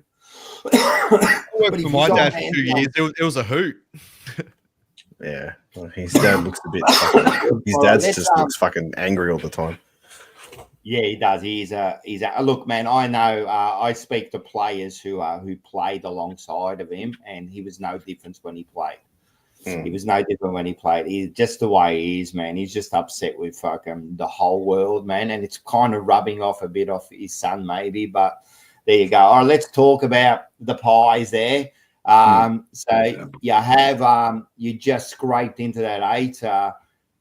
Are you worried that, let's be serious, bro, are you worried? You've been in Richmond, who absolutely gave you a bit of a run there, and then you barely beat Melbourne, and that's the two teams you've beaten in the last 8 weeks to get in. Yeah, I'm concerned. Is that a concern? I'm not going to sit here and fucking pump our tires and shit like that, and Yeah. like act like we think I'm the most realist fucking Collingwood supporter that you'll ever meet. I'm not shitting myself. you ever I met- don't know. Have you met Manny Costo? Have you met Manny Costo? As I said, I'm the most realist Collingwood supporter that you'll ever meet, and I don't think I'm not sitting there shitting myself, but there are elements of like being a little bit concerned and stuff. But if you look at there's parts of every game apart from the Hawthorn game, there's patches where we've actually played really well. Our system worked, but it didn't work for long enough because other teams had just, found us out. We probably peaked a little bit too early, 100%. I'll put my hand up. I didn't take the lid off, but Jesus, I was close to doing it at one stage. But, at the same time, let's just see what happens on Thursday night. I think we're going to be very, very competitive against Adelaide. I'm very confident that we can get the win. If we get the win against Adelaide now, I'm not going to put a ceiling on what we're capable of, but we'll know with the first 10, 15 minutes of how they've come out. But I'd be more confident against Adelaide than Geelong at the G if we had to finish third, put it that way. Even though I think Geelong are just like flat track bullies at the moment, I'm more confident against Adelaide going into this one. Are you going to the game? I was going to go to the game if it was on either a Friday or Saturday, but I can't take Thursday off work. I'm just too busy at the moment. How hard are you going to shove your head through a wall if you see Craig McCraig play an extra man behind the ball for 4 quarters again and just try and kill the game? Well, if we're winning, I'm not going to give a shit. But if we're losing and we're trying all these new different things, I'm going to be pretty pissed off. But yeah, I don't. At the same time, as I said, the first 10, 15 minutes, we'll see how they come out. I think and you've also got to take into consideration too. It is Tex Walker's fucking 300th, so it is for real. Yeah, it's his 300th game. You know what I mean? So there's that element that you've got to take into consideration as well. Like he's going to come out and he's not going to drop a mark. He's going to kick him from the fucking car park. I don't know. I don't know. Have you heard what Rocco thinks about milestone games? Do you think his team's gonna? Do you think the Crows are gonna get up for Tex against Collingwood? It's everyone's milestone game is good against Collingwood. Trust me. Yeah. Oh, I know that feeling. Trust me. And look, to be fair, Andreas, like you guys, I'm not just gonna say when you guys peaked early, but when you guys were at your absolute best, it was impossible to deny. That was an elite squad, and it will be fascinating to see how you if you can pull it out when it absolutely counts. So it will be a fascinating watch. I hope so. I hope our experience, I'm not saying this about our age, I'm just saying this about our finals experience pretty much from 2018 till now. We've only missed the finals, twice? In 21 and 24, we missed the finals. So the majority of the squad has played finals. The majority of the squad of the team that will play are premiership players. So you'd think that they'd be able to handle the pressure really well, understand game situations, adapt to it, change the situation. And the one thing that we did at the start of the season and midway through the season that we were really good at was when we were challenged by other sides, we were able, and even when they hit the front, we were able to adapt our game style to then counteract what they were doing and then play our game style. And the Hawthorn game where we beat them by 50-something points, gather round against Sydney where we slapped them. There was other games, even the Bulldogs at the start of the season, and they were really unlucky. That day they were 20 points up at one stage. We were just able to, get ourselves into a good position. Our playing squad right now, apart from Bobby Hill not playing, apart from Jeremy Howe being injured, we've got almost a fully fit 23 ready to go.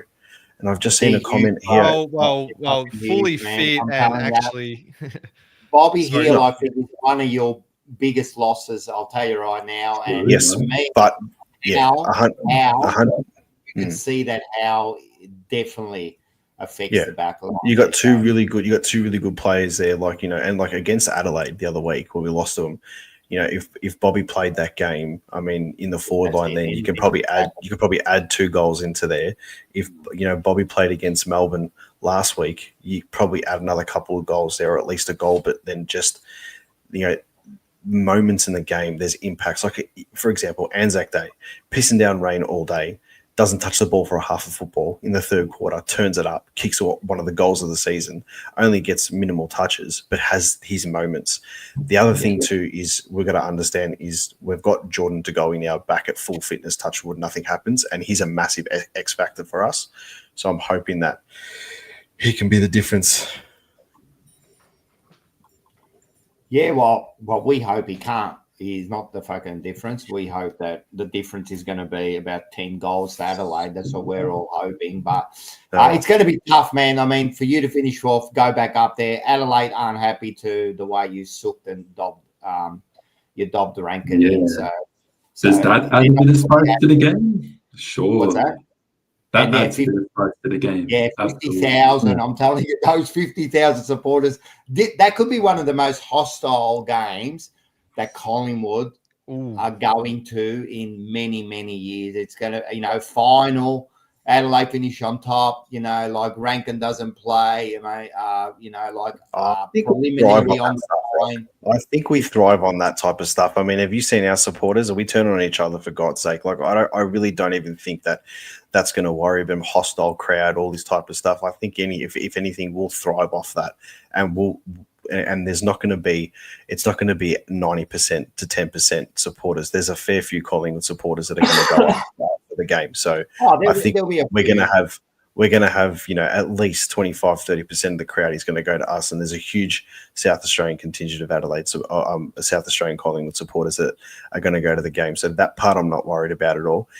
In the whole scheme of things, though, yes, it is going to be a pretty hostile game. There's a lot that's going to happen, not just a preliminary final. If you think that you're 20,000 people or 15,000 people that you're going to accidentally get into that club to that stadium is going to make any sort of difference to the way Adelaide are absolutely going to maul. I mean, I'm talking supporters and that. Man, you better be, if you do go there, be careful about the fucking cars that you leave in the car park, because they see a Victorian bloody number plate, they're going to turn them upside down. So they're going to be, we got Manny, he's gone all the way to Greece. His grandfather's sick, I think. So he just reckons, you talk about being real, he better get the job done. He wasn't happy about the win at all. So grow some fucking balls, and I saw the way from Greece. So he's a. Can I just answer Rocco Morrow's comment here? He goes, "Are they going to pull the trigger on the great Mason Cox? If they're going to play Mason Cox, I probably would have played him last week, to be honest, and given Darcy Cameron a chop out against Max Gawn. But I'm not sure. Maybe Cox comes in with Howe coming out, and then you can sort of like rotate some players on the back line and just change it up a little bit. But at the same time, too, you're going to have too many tools. If you're going to have your 3 tools up in the forward, you sort of can't bring in Mason Cox then to go, because then with Darcy Cameron, you got 6 tools. I think it has to be for McStay if they take McStay out, because he's been shit. Let's be real. Like I'm not going to. Last 6 weeks or so, he has. Like he kicked the sealer. I remember him playing one pretty good game though. Like he kicked the sealer against Melbourne. Yeah. Well, he kicked the sealer against Melbourne, but like at the same time, there were so many other opportunities that happened. I would bring him in for McStay, but at the same time, we've been one of the only clubs all season that has had changes every single fucking week. We've had changes. We haven't had a stable side the entire season. So if we can try and keep it as stable as possible, there's that aspect of it as well. You want to try and keep. So yeah. That's it. Well, yeah, of course, Liam, go ahead. Yep. Yeah, I was just about to say, Liam, you've been quiet. No. It's you've made me forget me. No. Collingwood, you've struggled against top 8 sides, and I was just looking through. I was looking at a team like Fremantle. I was kind of like, Fremantle are actually beating these good sides. Collingwood, you haven't been beating the top sides. I'm not saying this because I don't like you, but I really think you could lose both games and go straight out. Like you're not playing well against good sides. Did you see us? So at the start of the season, we played all the finalists of last season. We played them all within the first 10 weeks. We also had Essendon and Anzac Day, which that was 1 week taken up, and then we had 2 buys within that time. We only lost to GWS and Geelong.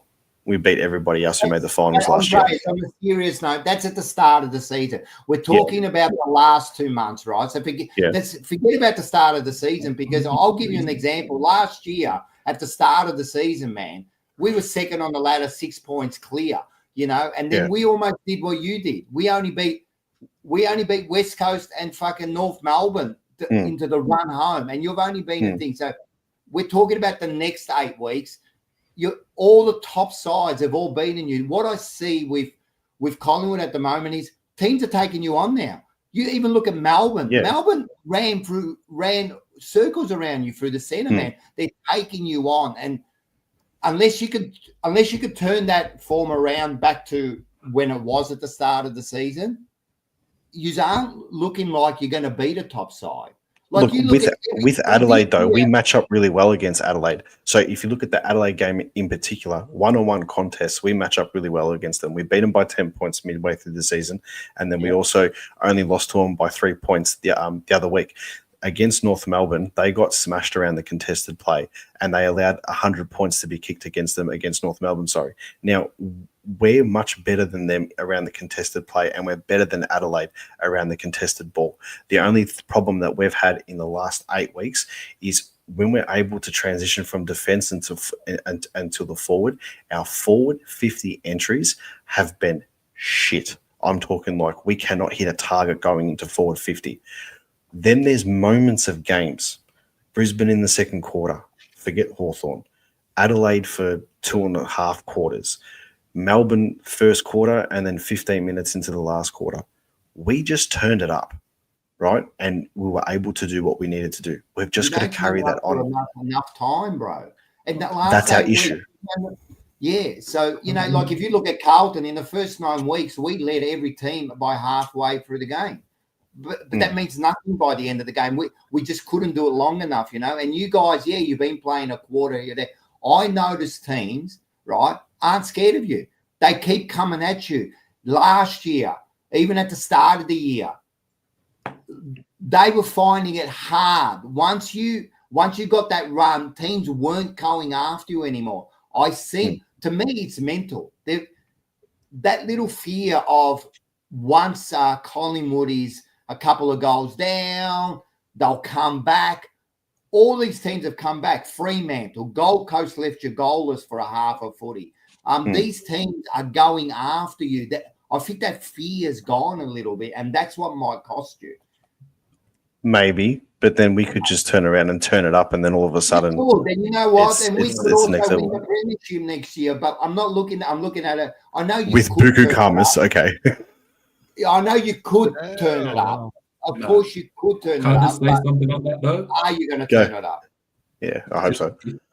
Like you, obviously, on your point is, you know, in those games, you have played some great football. Like for a period of time, you've been like, oh yeah, for a quarter or 15 minutes, we've turned it up. Do you really think that that's going to last in finals football? No. I'm not under no illusions. I'm not under no illusions. I know it's very possible that I'm under no illusions that we can go out. I'm under no illusions that we can go out in straight sets. Like I understand that, but I am confident against Adelaide. So we'll have to see what happens. Boys, that's my time. That's my time up. I actually need to head off now. But I do want to say, go the Pies. We're in the finals. Yeah, that's good, man. And make sure you get onto the Black and White. You've still been doing your content, and I suppose there'll be plenty of stuff, regardless if you go out or not. There'll be plenty of stuff going on in the next 2 or 3 weeks. Yeah, we've got heaps of stuff planned for the channel, and my 3 main shows are going to go crazy during the off season. So hopefully we can postpone that for as long as possible. But it'd just be nice this season if we can get one win in the finals. Then there's a lot of content that should be able to come out. 1 week at a time. It's a new season. That's it. Well done, mate. Hey, it's always a pleasure having you on, brother. You're a star, man. And see you, mate. Thanks, boys. Cheers, mate. See you, mate. I didn't even get a chance to ask him who he thinks he's going to play in the semi-final. We can ask him. We know what we can do. We don't have to ask him. He'll see. He can tell us who they're playing in the semi-finals the week after. Hey, look at this great man we got here. Big Bo. Pleasure. Hello. If you go there on Friday, you get to meet this bloke live at Remix Mania. Remix Mania. So yeah, get down there, grab your tickets. I was speaking to Bo today, so the tickets have been flying actually. So it's going to be good numbers, and we're going to have a great time on Friday. Isn't that right, Bo? Yes, sir. I'm keen as it's gonna be good, and my deal is still on. So if you guys have bought a ticket to TJP and you're coming on Friday, just and I'll buy you a beer. I love it. If you drink early drinks like cruisers, I'm buying you nothing. No, that's it. Only beers. I agree, man. Beers all the way. I'll be in on that. I'll be in on that, having a beer with my mate. So how you been going? You've been hearing all the chit chat all over the place, and I know that you had some thoughts on one of our players that is leaving. What's that all about? Yeah, so the Silvagni situation, right? Let me sit up here. I'll get ready for this fucking shit. All right. So I'm here. I'm seeing a lot of comments and so on and so forth, right? I need to get something off my chest. All right. Wherever Peter is, timestamp this thing, mate. All right. So for starters, we don't know where he's going. We don't know if he's going to Collingwood, Dogs. Yeah, we have no idea, right? So in terms of speculating about the reasoning for him wanting to go, we can't really say it's because he wants to find success elsewhere, or he prefers the club culture over there, or it's money, or whatever it is. I think we can rule money out because Carlton didn't offer too much of a different deal to what he's going to get elsewhere. Okay, so I personally think that it's got a lot to do with where the club is at. So we say club culture, but I'm going to word it a bit differently. I have a feeling that he is not happy with where Carlton is at as a club, mixed with that he doesn't see himself winning a flag there. All right, that's just my opinion. Okay, people are starting to call him entitled. They're starting to call him arrogant. I've heard the words, sook and so on and so forth. But I want to put this out there, right? When we speak about loyalty to a club, and there's people that are crying over him leaving, and there's people that are having a whinge because, Silvagni's leaving and his grandfather's turning in his grave and all the rest of it. People need to understand one thing, and I'm going to say this 50,000 times if I have to, right? Supporters are the ones that demand the loyalty the most out of anybody. I know people will argue that it's the club, but at the end of the day, it's us supporters that want to see those one club players, right?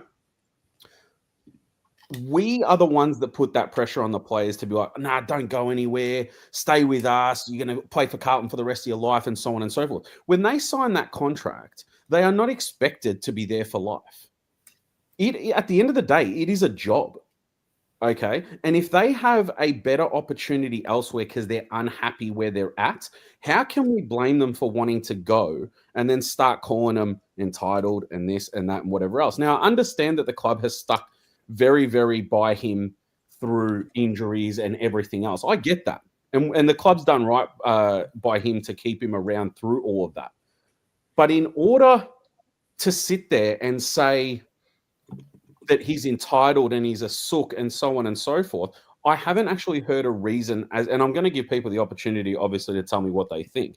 But I haven't heard a reason as to why he's all these things, because we can throw names out there left, right, and center, no bloody problem. But I don't see. I think the Carlton goggles need to come off for a second, and we need to see the reality is that AFL careers are short.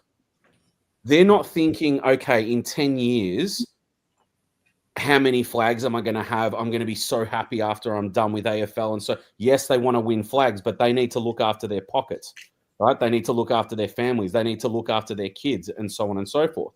So that's where I'm looking at it. I don't find him to be a snake. I don't find him to be any of those things. These players need to look out for themselves and themselves only. I believe it is on the supporter base to sit there, and we say it all the time, support the club. Who gives a shit what the surnames are that are coming in and out of the club? Support the club. Have your favorite players. It's no problem. don't get personally attached to these people that it absolutely destroys you when they leave. That's where I'm at. So there's only a couple other things I want to put on that. I at the end of the day, they're no different to the everyday Australian or the everyday person. We are all looking to do one of two things: be happy in life, work and associate ourselves in happy areas, whether that's in your social life or your work life, whatever it is, be in a happy place, right? And secondly, we all want to retire at some point and be financially stable. Footy players are no different. So to me, I don't really see an issue with any of these players going for money or going to find a better culture somewhere else where they feel more at home or they feel happier in that environment, okay? I don't see anything wrong with any of that. Yes, we are going to sit there and we're going to boo the shit out of them and so on and so forth. That's footy banter. That's going to stick around for ages, right? And whilst that might seem a bit hypocritical, it kind of comes with the territory, right? But at the end of the day, that's what I feel is the situation for TDK and for Silvagni. TDK is clearly going because of money. There's no way you go to St Kilda and go. But Sauce or Jack, yeah, he didn't leave for money. I know, because apparently the offer is practically the same. It could be $100K difference here and there, right? Like no big deal, right? So he didn't leave for money. You know what I mean? He's left for other reasons. You know what I mean? So I think people who like Carlton supporters about our club, I think we're more upset about where the club is going and what direction they're going in. You know what I mean? So when something like this happens, we explode, you know, like into, like our favorite son is leaving us, you know what I mean? And all that. I think that's the issue the supporters have. But as far as the name and that, like, as you said, I don't really care. But I understand. I know you say, and one more thing, you say that at the end of the season, at the end of your career or whatever, you want financial stability and you want whatever else you said, right? But it's not that anymore because it's a footy club, bro. It's not working for Metro. You know what I mean? It's not that. This is a footy club. You don't win premierships working for Coles. You know what I mean? So there is a different element when you're playing for a football club. There is a different element of playing with your mates and winning premierships. When you talk to premiership players, their most precious times now are the 10-year reunion when they get together. Man, yeah. I speak to the 80s, that those Carlton players, they're still best mates now. They meet up on the weekly, bi-weekly, monthly time, all the premiership players, and they all go, and that can't happen if you didn't win the premiership.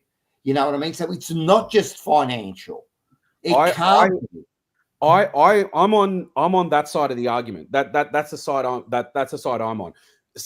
Sentimental things when it comes to footy, like premierships and playing with your mates and so on and so forth, that to me would mean a lot more than anything. I get that. But we also have to say, like, if that was me, dude, and Carlton were offering me similar money to another club, I would bloody say that. I wouldn't give a shit. I'd just see it out and make of it what I can, because these are my mates I'm playing with. He so-called loves the club. Why wouldn't you stay? I'm on that side of the argument because that's how I operate, right? A lot of the things I do in life have nothing to do with money either, right? Yep. So I totally get that. All I'm saying is I don't think we can possibly hold it against anybody if they were to make decisions like this. Now, with Jack, like you said, it's not the money, okay? We can easily see that. So the one thing I'm not seeing, as much as I'm seeing a lot of people pointing the fingers at Jack, right? The one thing that I'm not seeing a lot of people bringing up is if we're sitting here trying to figure out why is Jack going if it's not the money? Why is the finger not being pointed at the club as much? What the fuck is wrong with the club that this guy wants to leave a place that he was pretty much born into? There must be something wrong there. And we've been saying it for months now, if not years, that the place is poisoned. Maybe Jack has finally come to his senses and gone, I've had enough of this place. This is not what I thought it was, right? This has not turned out to be a place that I want to be in anymore. I'm out. Yeah. Right? I agree. Yeah, that's There the could question we should be There could asking. be a myriad. Even Seba brought up a good point today as well. He said, "What if?" Now, I don't personally agree with this, but you have to take it on board as an option, right? What if Jack was part of this poison? What if there was something that he was doing at the back of the club that was part of the poison that's running through it? We don't know. Yeah. All we can do is speculate, and we can all have an opinion like we always do. At the end of the day, like I say, I'm not saying I'm right or wrong. The one thing I like to do is look at both sides of the spectrum. Yeah, we look at how we all pretty much agree with each other's mindset most of the time, but we also have to look at the other opposite side where there is about 20 reasons why he could be going at this point. Do you know what I mean? And I don't think everyone's taking that into account, which is just logical thinking. Take everything on board, right? And go, okay, could it be this? No, process of elimination. And for me, if we eliminate most of those, most of the reasons as to why he's going, for me, I don't know. Everything points at that place is not somewhere where players want to be. I agree. And that's a big thing. Hey, while you keep on going, I'm going to get a couple of people in. So we're going to get a full board here because they've been waiting there. First of all, this bloke. Hey, Marco! Welcome, Mark. Welcome. You thought you'd give up on your team being 75 points down at three-quarter time? I had enough, mate. I completely just had enough. I wish you had enough fucking 12 weeks ago. But before you go on, before you go on, we're going to get the coach in, the West Coast coach here. Oh. How are you? Jezza, how How's are it you, going, mate? guys? School shirt today. We're going to have a full Big Jez. emergency meeting fucking set up here and get everyone into this discussion. Yeah. First of all, before you go on, Marco, how you feeling about your shit side there? Just absolutely tumbling over and just getting their asses whipped in the last game. Mate, I'm convinced that they're just on the Gold Coast, mate, to just spend a few days here on the beach, mate. It has to be. That's the only reason why they come out. I mean, I've been watching the game, and to be quite honest, it's just embarrassing. Yeah. You know. Hey, Marco, you guys are shit, man. Well, I wouldn't be too cocky there, Bocek, mate. You guys are not travelling too well, even though you bet the Bombers last week was ridiculous. Come on, bro. That game was just as fucking Come bad. on, bro, man. We're going to talk about that. We're shit, but we absolutely We're crap. we made you look like a bunch of kids. So how bad does it make you? That was El Shitico. Yeah. That was horrible. Let's not forget that, Marco. You were supposed to wear your fucking clown, bloody donkey, fucking spud suit today, weren't you? You forgot about that. That's only if we won, mate. That's only if we won. Yeah, well. All good. Hey, Jezza, how are you, mate? Mate, there's some stuff going on there in the West for you blokes, isn't there? Oh, there sure is. All right. Yeah, we're clearing out the players we don't want and keeping the players we do want. So obviously the big one is that Harley signed on for an extra couple of years, which is really, really good. I'm pleased they didn't go with a massive big 10-year deal because I don't think we need that at the moment. So the 2-year extension is really good. I think it's good. And there's a lot of others, about 3 or 4 other younger players signed on last week. So that's positive signs for the team. They could have done a bit better on the weekend. They started off brilliant. The first half was really good, particularly the first quarter. But they pretty much did what they did against Richmond a few weeks ago. They just didn't come out after halftime. They got belted in the third quarter. So, but positive signs with, a couple of the coaches have moved on as well. There's a couple of assistant coaches have moved on. Luke Webster and Schofield, who took over the reins for the later half of last year when Simpson was let go. He's left the club as well. And I just read today that some guy from the Melbourne coaching panel is coming across to us. So it's all happening at the moment. It is happening, and I'll maybe get you guys into this conversation. So now, after winning the premiership in 2018, and then absolutely letting your club slide like no tomorrow, now you're asking for compensation picks. And you want to be helped out because it's only been 7 years since you won a grand final. So let's help West Coast now.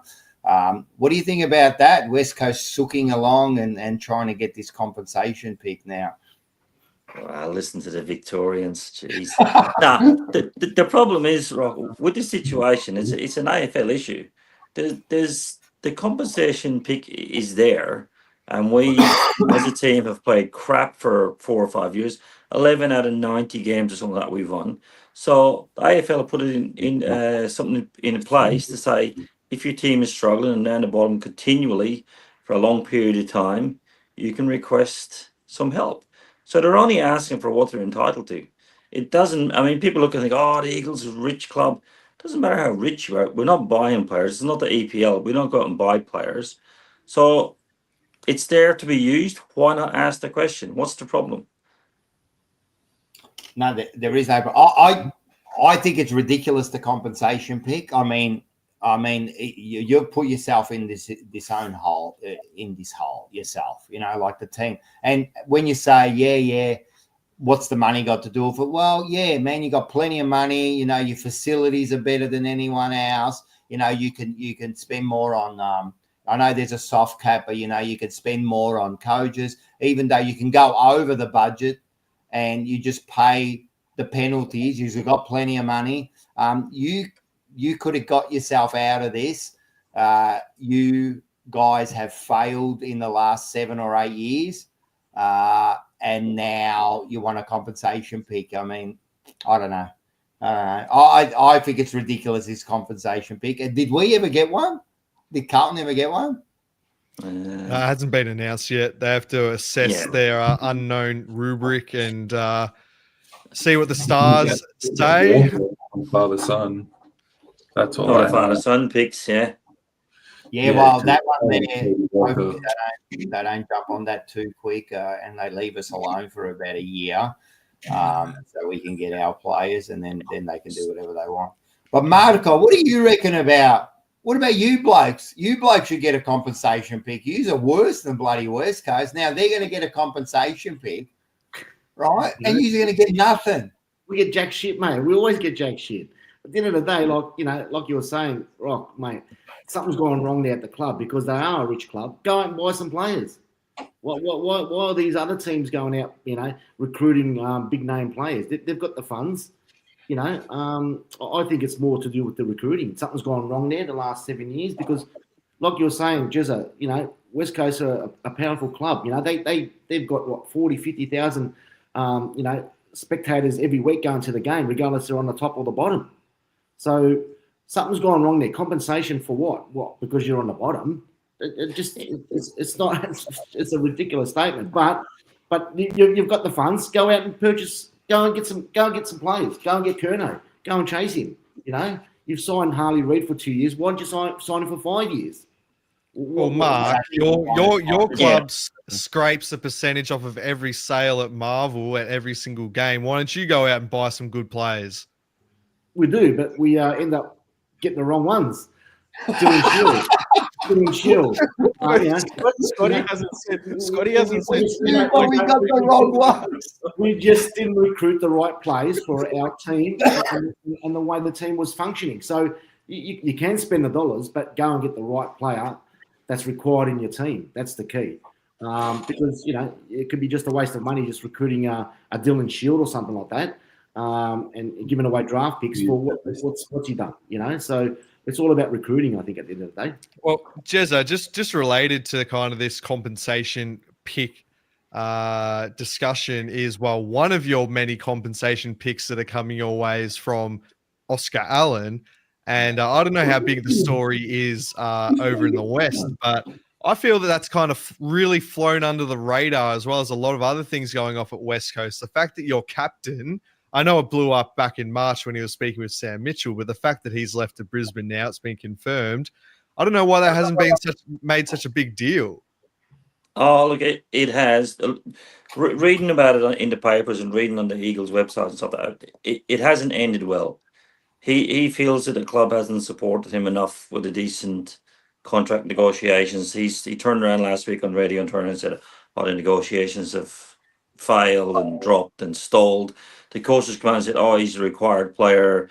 Then you listen to some other people and they're saying, "Look, it'd be good for him, be good for the club to separate because we'll get a decent draft pick out of it and stuff like that." So for mine, I mentioned this earlier on when I was on. Sorry, Jez. I'm About not pick upset number about 2 Oscar is a Allen pretty leaving. decent. Second pick in the draft is a pretty decent compensation. Yeah, For what is meant absolutely. to be a 4-year, $800K contract compared to what, mate? We're losing a $2 million player for 8 years. Yeah, but, And what are we going to get? We're probably going to end up with like pick 9 or something. oh, probably. Yeah, exactly. But again, I think we spoke about it a few weeks ago. It's about potential. Like for me, I think Oscar Allen is a good forward and all that. I don't think he's a great forward. He might work better in another team where he's got other forwards around him that are taking the best defender away. But as far as look, he made a mistake earlier in the year. We know that he got caught talking to a coach when he shouldn't have. And I know you guys have covered off on it already tonight. That didn't upset me too much. I just thought, you're the captain of a struggling club and you're doing that. Where's your head at? What are the fans supposed to think of it? When I pay my membership every year, I don't want to see the captain out there talking to an opposition coach about leaving. You wait till the end of the year. You do the right thing. Like I was at the game on, I think it was Saturday night. The cameras went up to the box where himself and Harley were sitting next to him. Oscar couldn't have looked any less interested than he could have been anywhere else. He just didn't give a stuff. He had no engagement. So you talk about players having a bit of a suck in that. I reckon he is. I reckon he's having a bit of a suck. But you know what? If he wants to leave, I'm all for it. If you'd only be at the club, go. Just go. Don't hang around. If you want to be out the door, go out the door. Let's try and get players in who want to be in the club. That's what we need at the moment. Do you know what though? It's the same thing. Oscar Allen and Jack Silvagni leaving. I'm asking the same question. What is happening inside those clubs that these players want to leave? Why does the captain of the West Coast Eagles say, you know what, I'm done, I want to move teams? What's happening inside? Same with Carlton. Why is someone who has been brought up and in Carlton pretty much in his blood since he's born now all of a sudden say he wants to leave? That's the question that I asked to both these questions is, what's happening inside the club? Exactly. Where's the problems happening? Exactly, So Liam. And that's I know there's not good stuff happening in West Coast. I know you guys know there's not good stuff happening in Carlton. Yeah, and that's exactly what Bo said. Exactly what Bo said. That, you know, like we're asking the wrong questions. Yeah, let them leave. But why are these players wanting to leave? I mean, Jack's not leaving for more money. He's not leaving to a club that he's going to guarantee win a grand final or even make finals, right? So why is he leaving? And then you get West Coast with the captain there, you know, like in the middle of the year, your leader is out there talking blatantly to someone else, and you're thinking, what respect is there for the club? I mean, they've got no respect for the club if they're doing that sort of stuff. No, I have to agree. I think the problems with the Eagles started back with the management when they decided to bring Tim Kelly over. To me, that's where I saw most of our problems started. There was a big shift in the club as players were upset that he was put on such a good contract, on such good money, was given a lot of favoritism, even during COVID and stuff like that, when players were going into hubs and stuff like that. Tim Kelly wanted to take all his family, his kids and his wife and that with him. You think, and they let him do it. And players were looking at it and thinking, well, what's going on here? So there was a bit of angst amongst a lot of the players there that didn't like what was going on. Oscar's probably the same. I mean, I don't know. I don't think he should have been. He was the co-captain. I don't think it was a good choice as a captain, because I think what it showed is you had a player like Liam Duggan, a bit more experience. Oscar, a younger player. To me, it showed it was the vision in the club that they couldn't. I hate co-captains, to be honest, because if the club can't decide on one leader, I think that's part of your problem, isn't it? If you can't listen to one voice, where are you going anyway? So I think next year they should look at singular captain, single vice captain, a couple of deputies. That's it. All this crap of 6 to 8 people in the leadership group, what a lot of crap that is. You just need to follow one voice. It should come from the coach to the captain. The captain should be able to deliver to the players on game day or whatever. You know, I don't know what happened with Oscar. It's just obviously something went on in the background that he's not happy about.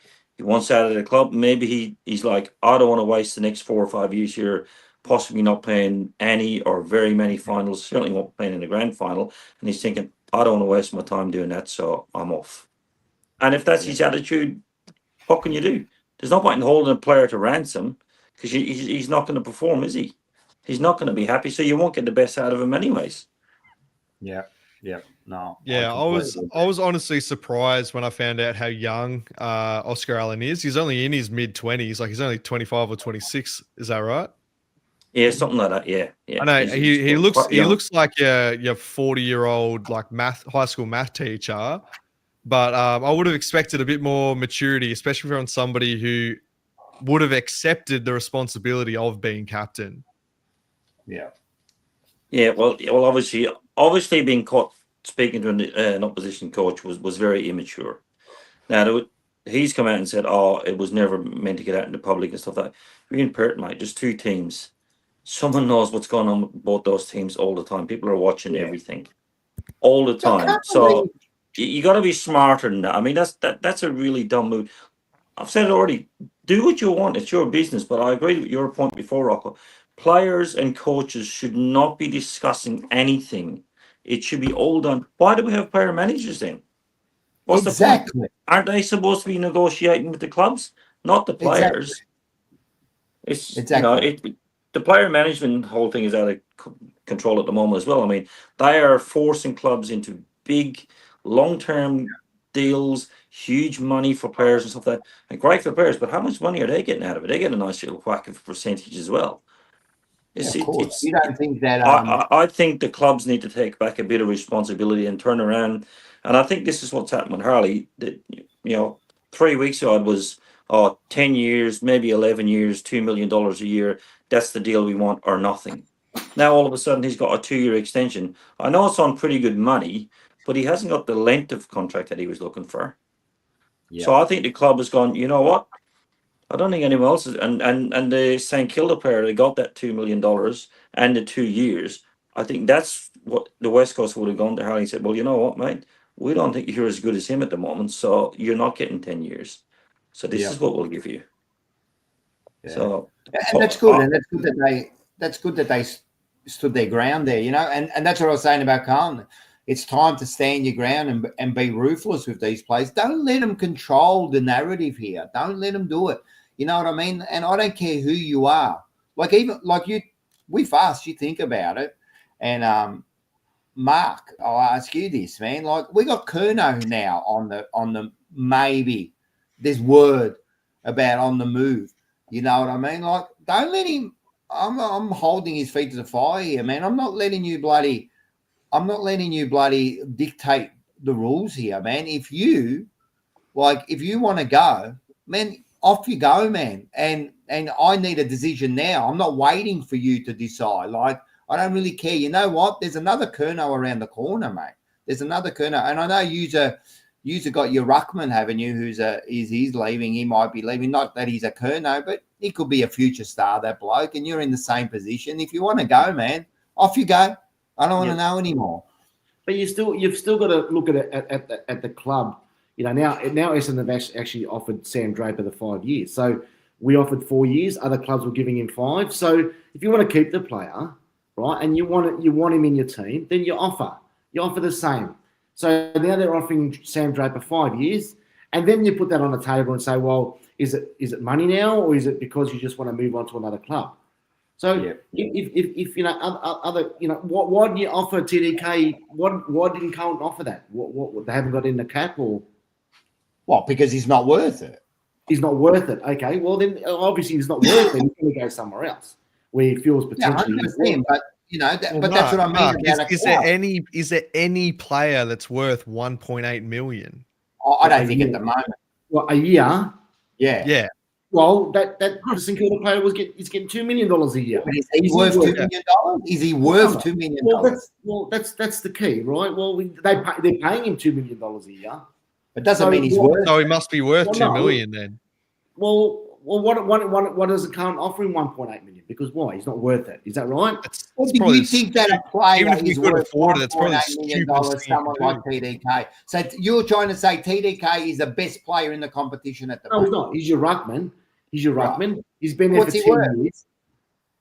That's what you've got to do, Mark. You've got to sit there as a club. You've got to sit there as a club and do an educated live guest on your list, yeah? So what you've got to say is, right, we got this, we got this, we got this. What are you worth? What are we willing to pay you? We're willing to pay you. It was the same with Silvagni. What are we willing to pay you? What are you worth? 600? 650? Well, another team's giving you 800. We got to turn around. It's like buying a house, mate. You can't just go and just keep bidding. You've got to go there with a certain amount. You know how much to spend. You know what I mean? And to me, why give TDK? Like, what's TDK going to give us for $1.8 million? Taylor Swift. 1.8. What team has two players that have got nearly $4 million that are going to win a premiership? What team? Two players that have taken 25%. St Kilda have obviously got it because they're paying $2 million for one player and $2 million pretty much for another. So, and that last premiership they won was in fucking the 60s. Well, that's where, you know, what. So obviously the player's not going to a team that is going to be possibly winning a grand final. They're just going there. Maybe we don't know. But what is on there for money? Yeah, it's ridiculous. Bo, you had something. You were wanting to say something? Yeah, I was going to ask Scotty a question. Scotty, what was going up your nose there, mate? You'll find out Friday night at Remix Mania at La Di Da. Get your tickets now at trybooking.com. Link is in the description. It's not even on TryBooking. Yeah, it's not even on TryBooking. Oh, he's been Hang on, I'll get in on the. No, it's all right. You got your stuff. I got my stuff too. Oh, here we go. Right, yeah. This reminds me of the. Getting onto it now, are you? This reminds me of the Essendon days and the West Coast days when Ben Cousins was there, man. Just everyone just taking whatever they want, mate. Like, actually, we'll be seeing Ben Cousins kick the pill around tomorrow night. Are you excited for that, Jezza? Yes, he will too. No. My opinion on Ben Cousins hasn't changed a lot in the last few years. He's well celebrated over here. He's one of the greatest footballers I've ever watched. What happened post-career, and well, he was playing a little bit. For me, he's never, ever come out and apologized to the club for the shit he put them through. He's never accepted responsibility for anything. And they've just gone, what a great guy he is and how good it is that he's back on deck and all that. And I think, yeah, that's fantastic. When you've got the whole fucking state over here telling you what a great guy you are, giving you so much help, of course you're going to turn it around. So I'll be honest, and I'll say this now, I don't care who's watching. I don't really have a lot of respect for Ben Cousins as a person. I think he's a great footballer. You made some really poor choices.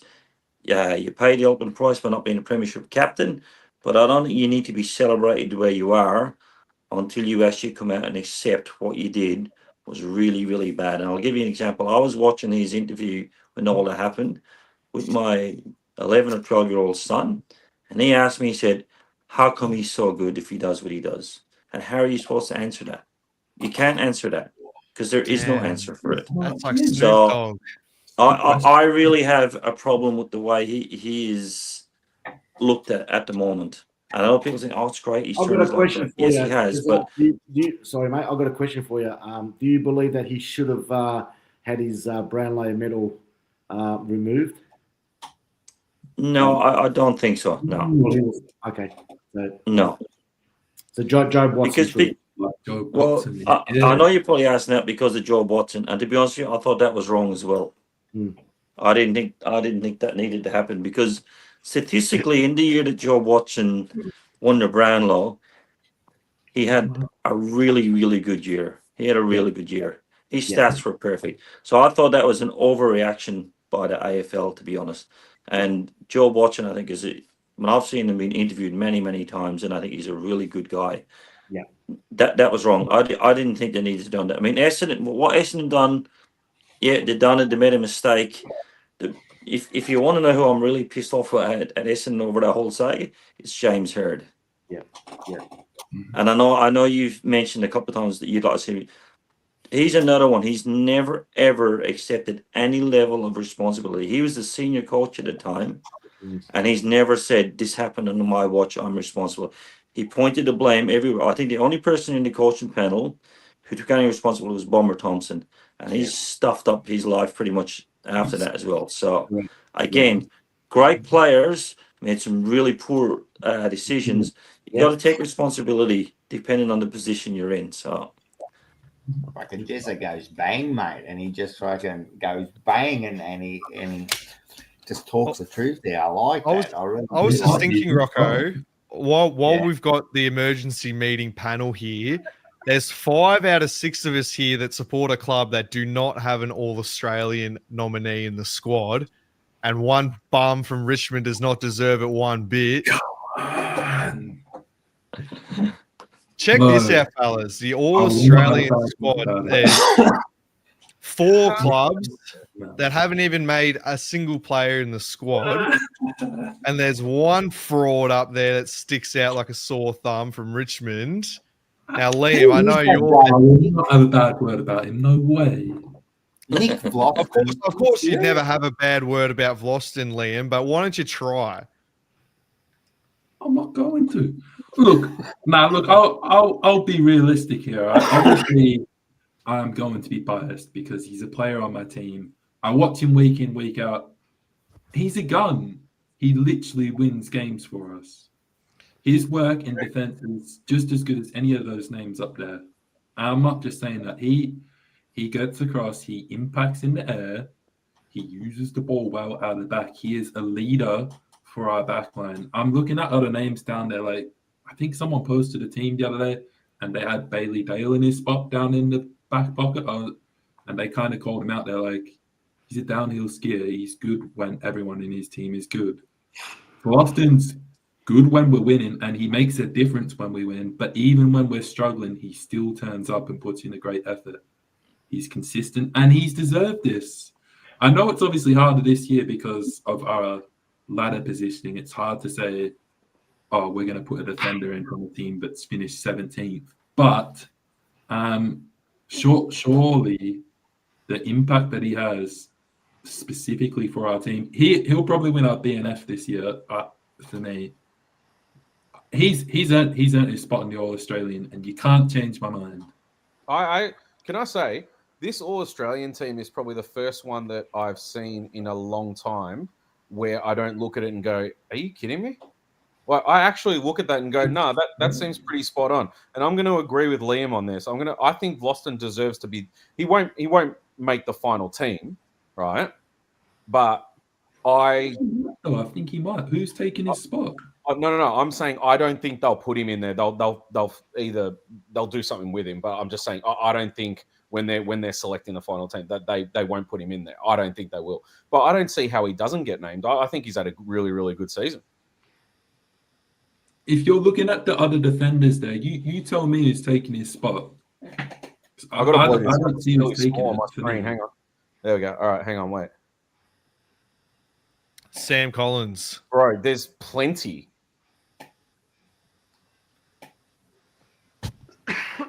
Sam Collins is a key defender.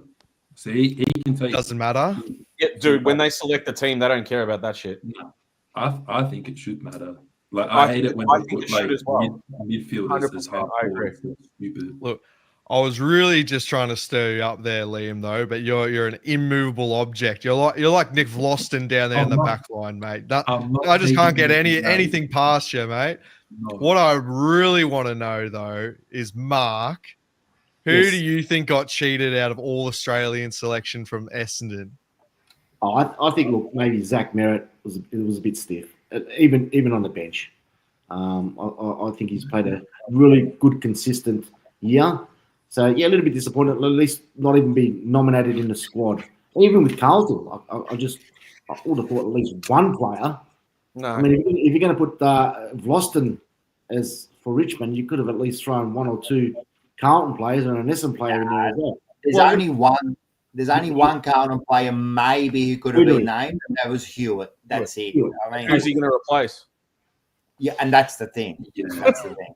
Yeah, well, just to be nominated in the squad, I think that's the key. Just to put those players. And you notice that the top 6 teams they're all got 5 or 6 players. So you win games of football, you obviously get nominated in the squad. That's how it goes, I guess. Yeah, so. Just throw a dog a bone, isn't that right? Cherry. Yeah. Cherry would you be the one that got robbed the most? You got to deserve it. Well, yeah, possibly. Mop should have made it. I think even though Footscray already have 5 players on there, and all 5 won't be playing finals. I think Norton's a bit stiff, to be honest, but There you go. That's fair. That's yeah. fair. Okay, But yeah. Cherry overall, surely. Would it change your mind about the All-Australian mark if you actually knew who the selectors were? Do you know who they are? No, wouldn't have a clue, and I really don't. Now, care. when I found this out 2 years ago, this is why I thought this whole thing's it's a fucking sham, to be honest. At least for 2025, the All-Australian selection panel comprises of Andrew Dillon, Eddie Betts, Jude Bolton, Nathan Buckley, Kane Corns, Abby Holmes, Glenn Jakovic, Laura Kane, and Matthew Pavlich. This is just a concoction. This is just a media concoction, basically. It is. Outside of your token representatives from the executive, this is just Fox Footy, SEN, and Channel 7, bro. Yeah, yeah. And these are not only do they decide the All-Australian, they also determine the finalists for Mark and Goal of the Year. Oh shit! This is a fucking sham, Mark. Do we have It Song is. of the Year? That is. So Song of Scotty, the who do you year. reckon should be on there? Yes. Well, I probably couldn't give you a list now, but I was always under the impression, and maybe I was obviously naive. I thought the All-Australian Selection Committee would have been like team of the century, or the legendary coaches or administrators of the AFL that have decades of experience and have gravitas behind their decisions. And this is no knock to Abby Holmes, but when she Kane Corns and that. No, I know- Abby Holmes isn't even the worst one. At least she's played footy and she kind of commentated. What about this person? Yeah. Like, what are you doing there? Like, seriously, is that who we're getting to? Seriously, you might as well get me. Okay. Jezza, I would in my assumption, I would imagine at least a character like Lee Matthews or somebody of that caliber to be part of an All-Australian panel. Kevin Not. Sheehan. All right. Yeah. Okay. I'll give you Sheedy, or David Parkin maybe. David But Parkin. I would not have thought that it was just basically media personalities. Yeah, Yeah. I agree. Scotty. Which kind of when you look at the All-Australian now, it's just kind of think oh, really? Is this who we're fucking getting upset about? Oh, but we're almost at full time at the Essendon game, by the way. What are they down by 400? 89. Okay. 2 more goals. Yep. Two more While goals. we're there, we might as well have a look. And I know now Gold Coast will replace. Are they going to? I'll go to Yeah. 7th. They'll Yeah. go to 7th, will they? Seven. Yeah. Yeah. Oh, they'll go to 7th and they'll go to 8. So Hawthorn will go to 8. Mm-hmm. So it's going to be a GWS Hawthorn at GWS, and then it's going to be Fremantle and Gold Coast. Yeah, That's a good game. That's a good they're game. both good games. Yeah, they're both great games. But yeah, that's 6th versus 7th is very nice. Mate, how bad Gold Coast will be feeling, man? Seriously, to get rolled by Port Adelaide, Jesus Christ! You had the opportunity of a lifetime, man. So you probably you might not ever get that chance again to have a top 4 shot at it, But yeah, it's gonna be tough. So yeah, definitely Essendon finished off with a bang, eh? Last 13 games. Yeah, it's pretty sad, isn't it?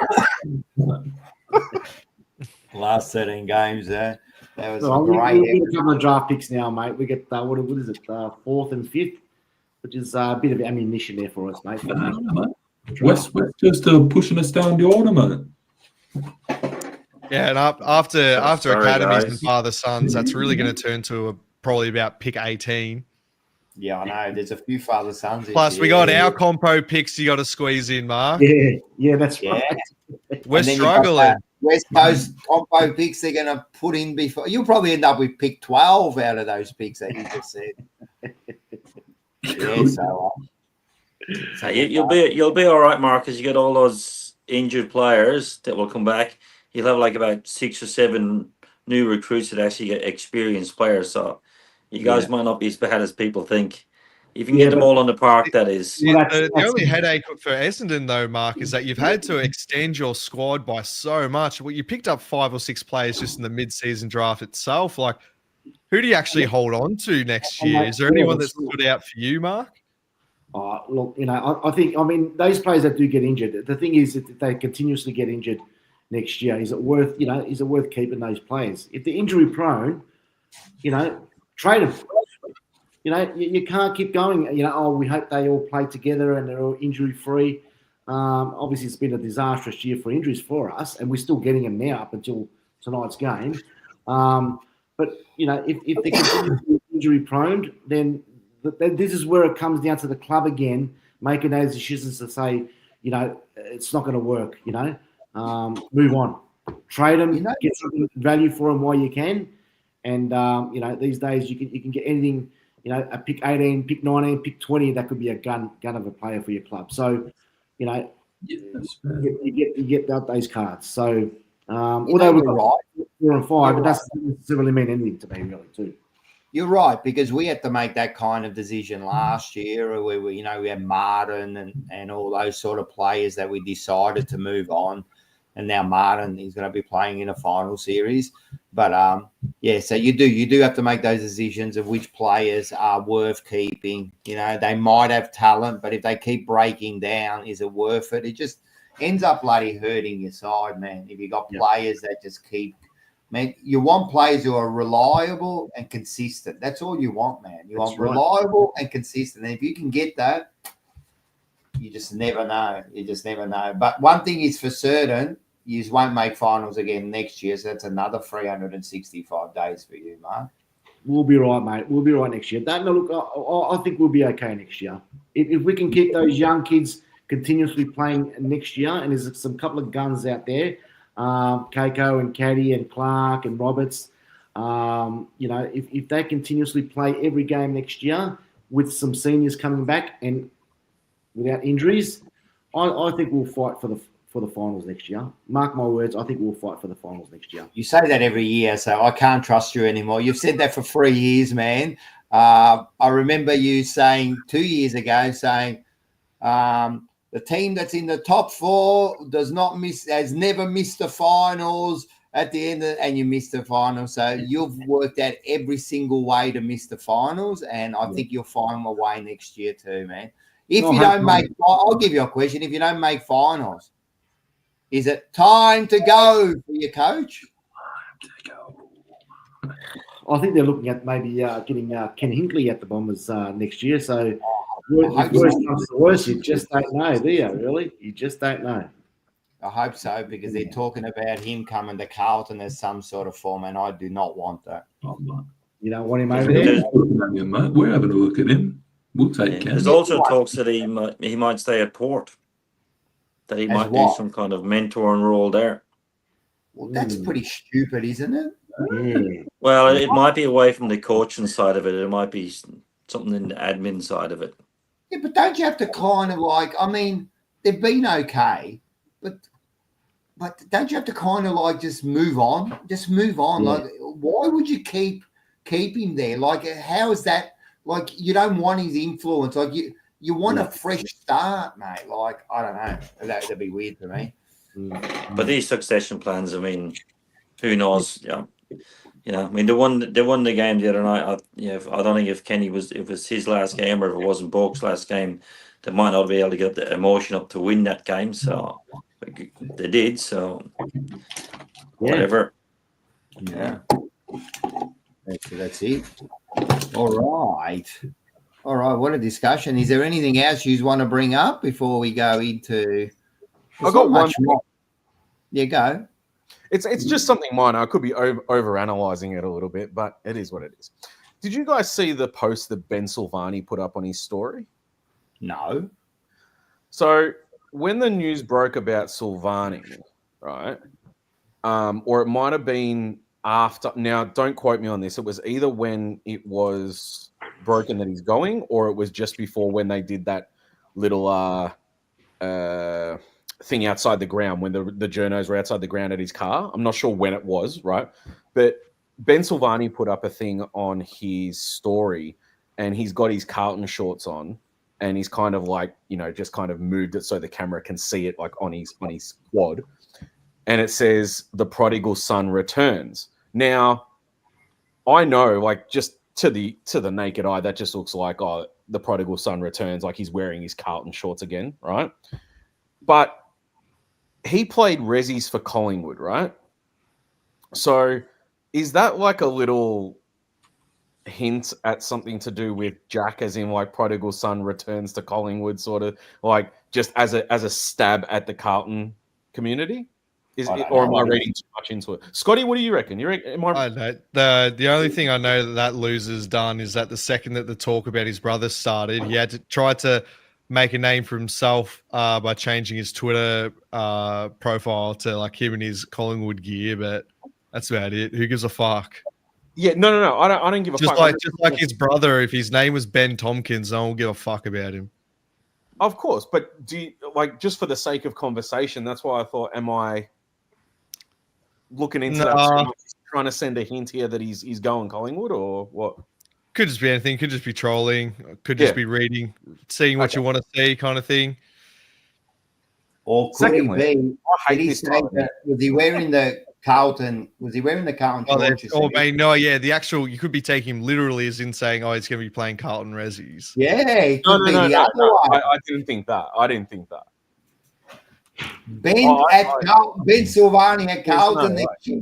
You heard it first. Under Captain Heath Ramshaw as Ben Silvagni. Imagine what a fucking laugh that would be. No, I just took it as kind of like a stab, like, you know, he's going to return to where he played resis. You know what I mean? Like, he's been a smartass. So that's kind of like where my mind went. And I just want to say, I know a lot of people bloody, you know, polish the shaft over this time of the year, but I absolutely hate this time of the year. Like, the amount of rumors and lies and speculation about who's going where, and then none of it fucking comes true. I can't stand it. It's worse than trade period in the football, in transfer period. Yeah, nuts. For Carlton, it's the worst because apart from the last few years, this is all we look forward to. This sort of every year, mate. Like, I get it for sure. And it's happened again now, you know, even before the season fucking ends, man. All we're talking about is who's moving on, and, you know, and to tell you the truth, first time I've been excited for a while, and seeing coaches leave and players get moved on, and we get some draft picks back, because as I said last night, I think movement has to happen at Carlton. It has to happen. We have to change, and if that means get rid of players, get a new system, you know what I mean, do new things, it's time to do it, man, because we can't keep doing the same shit and expecting a different result week in, week out, man, because that's what's happening with us.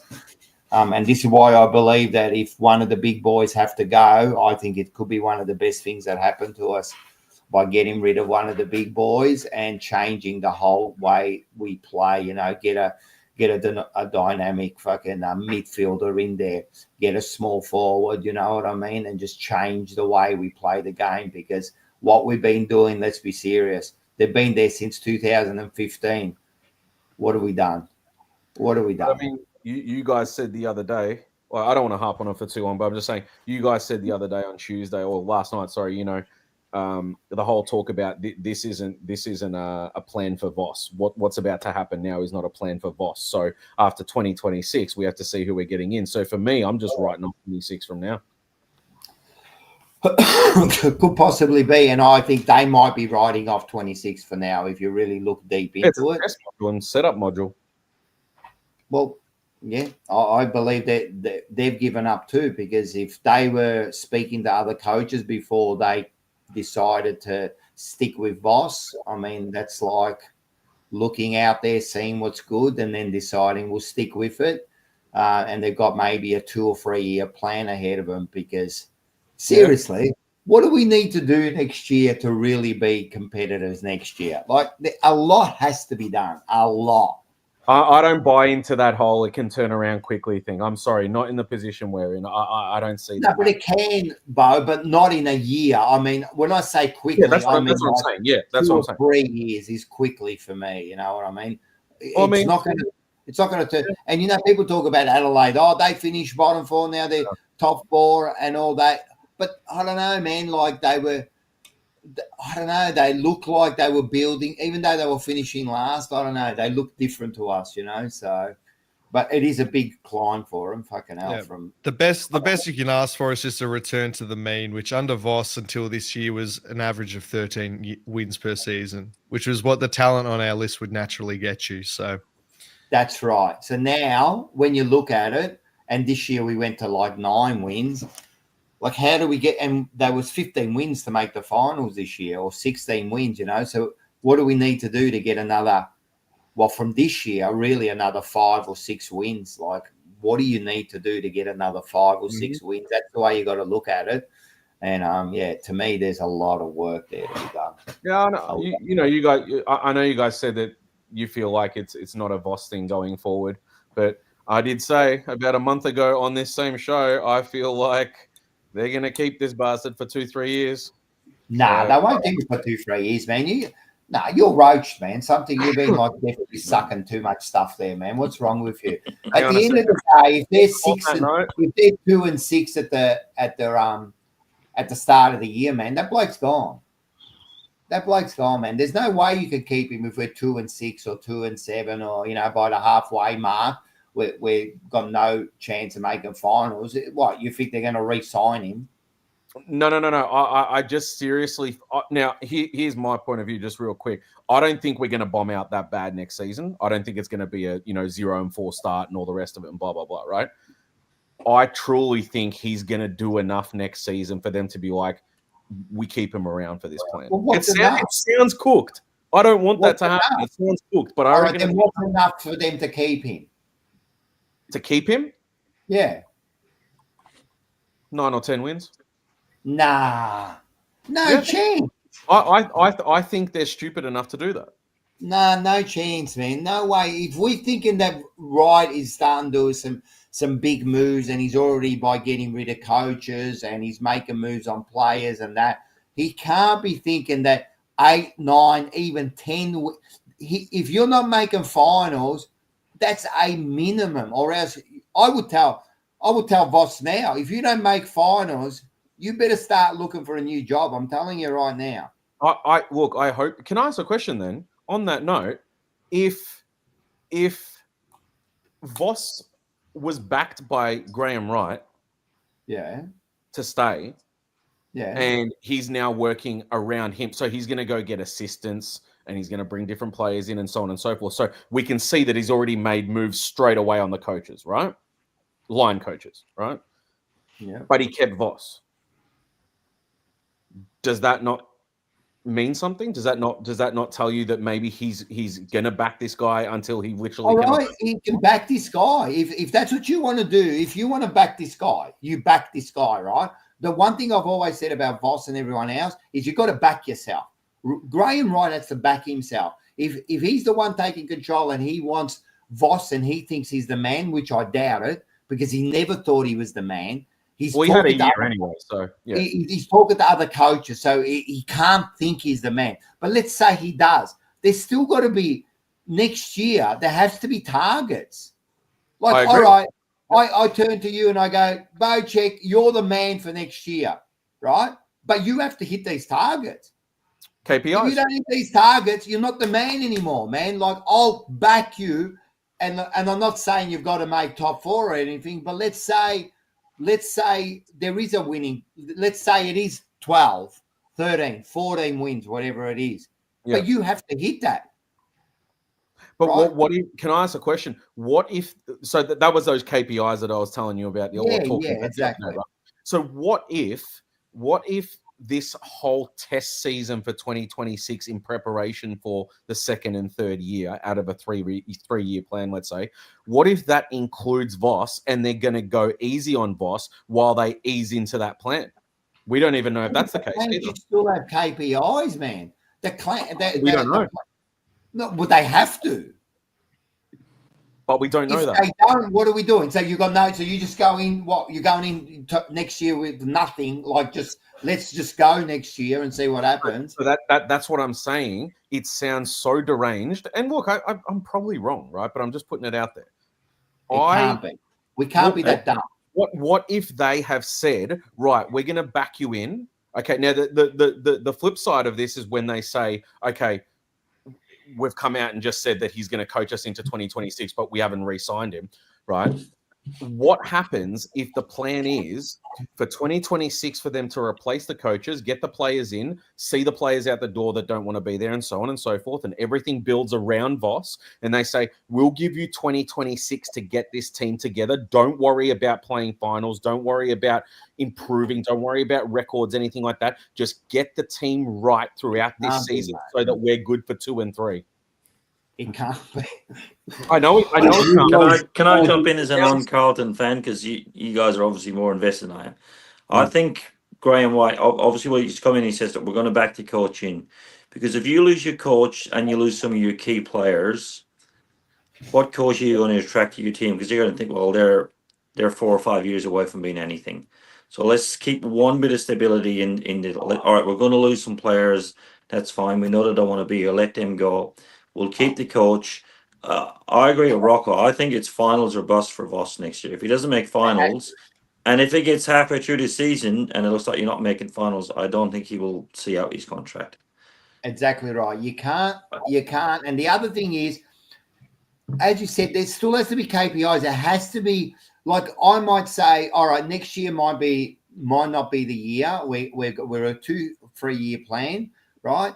But I still have to see next year you hit certain targets, or else I know we're not traveling in the right track. We can't just give him a free pass and say what we're going to do is we're going to move the assistants and we're going to do this and that. And the other thing about Carlton, look, at the end of the day, man, we are not Richmond at the moment where they're full rebuild.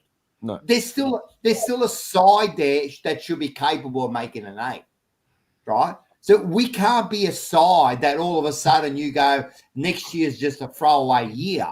Because at the end of the day, Bo, man, there's a basis there that should have made finals. Yeah, I mean, I never said that they should have made finals ever. They should be, man. You got some of not that they did it this year, and they've been very disappointing and all that. Don't get me wrong, but come on, bro. You got something. You can't build after 4 or 5 years. You can't build a finals team. Like, there's something there, man. We are not a bottom 4 side. You can't be giving Voss that leeway. No way. I think they're stupid enough to do it. No. I think they're stupid enough to do it. And also, let's bear in mind, after 2027, a new strategic plan is going to come. Boss, are you fucking deranged? Are you serious? No, I am deranged. I already know that. Do you want me to give you a list of things that they will keep Voss if he doesn't hit a certain target next year? And to me, that's finals, or as it's bye. It has to be. I don't think they've put in a KPI to say play finals or you're out. I have a sneaky suspicion that they're going to extend his contract after 2026, and he's part of this grand plan of moving everything around him. And they're going to give him a little bit of time, and they're not going to go too harsh on what needs to happen next season. Now, I remember you asked me a couple of weeks ago, what if we're 2 and 10? Do you think he'll be sacked? I don't think they're going to sack him. No. Well, then that's it. We're done. Forget it. Close the doors here. I'll send them that. We'll start again. Let's start again, because really, I don't think the supporters are going to be able to handle that, mate. If you guys, I know, are sitting there like 2 and 10, and you're going to be still sitting there going, no, we're still looking at 2027, mate. You're going into the future here, mate. We're not looking at 2027. We're not looking at 2027. I'm saying it is in your theory. No. I'm saying that's not my theory. I'm saying their plan is until, like, let's say 2028 by now, right? So 2-3 years from now, 3 years is at 2028. I'm not saying they're going to win a flag by then. I'm saying that's their plan to get this team into a respectable position and constantly playing finals. Do you know what I said? Mark, I said when did I say it? Like 2-3 weeks ago. I've said it multiple times. I don't think we're going to win a flag for minimum 10 years. It's going to be hard to win flags, mate, regardless how good you are. You could be a top 4 team for the next 10 years and not still win a flag, mate. You know what I mean? Exactly. It's really hard to come by. But what I was saying, and I've said it all year to about Carlton, is that you've had the list. And it's disappointing that you guys at least didn't make close to top 4 this year. That's what I predicted. And with the players that you've got on your list and the way you've been rebuilding the last 4 or 5 years with Voss, I really believe that you boys should have gotten rid of Voss. At least make finals this year. And that should have been at least. And even if we didn't make finals, we should be in the doggies position where we just missed out or something like that. There is no chance that we should have been in a position where we're done and dusted by round 10. Correct. But look, even this year, the Bulldogs, won 14 games and they still missed the 8. So even for Carlton to have 13 or 14 wins, maybe not getting in the 8 by percentage, that's where you guys should have been there and abouts plus this year. And you're getting players leaving, regardless if it's for money or not. And I think Curno's looking at Curno. Hasn't he got a contract for 5 years or something? 4 or 5 years. 29. What do contracts mean anymore now, mate? So he's looking at going. They're looking at moving Chincotta and a couple of players. Chincotta's gone. I think. Well, there you go. So there are your players that are probably wanting to leave or they're getting rid of. But most importantly, I believe that they should have got rid of the coach, mate. Honestly, this year they should have said, mate, part ways, start fresh, and start rebuilding a little bit as well, like what Richmond are doing, but maybe not as that bad, but just start rebuilding a little bit more, and then you've got a purpose. Then you can actually say to yourself, all right, we're not going to make finals this year, and you're expected not to make finals, but you can rebuild towards that the next 2 or 3 years. But at the moment, if you're going to be content to be 13th or 14th in the ladder next year, that's a waste of a year for Carlton.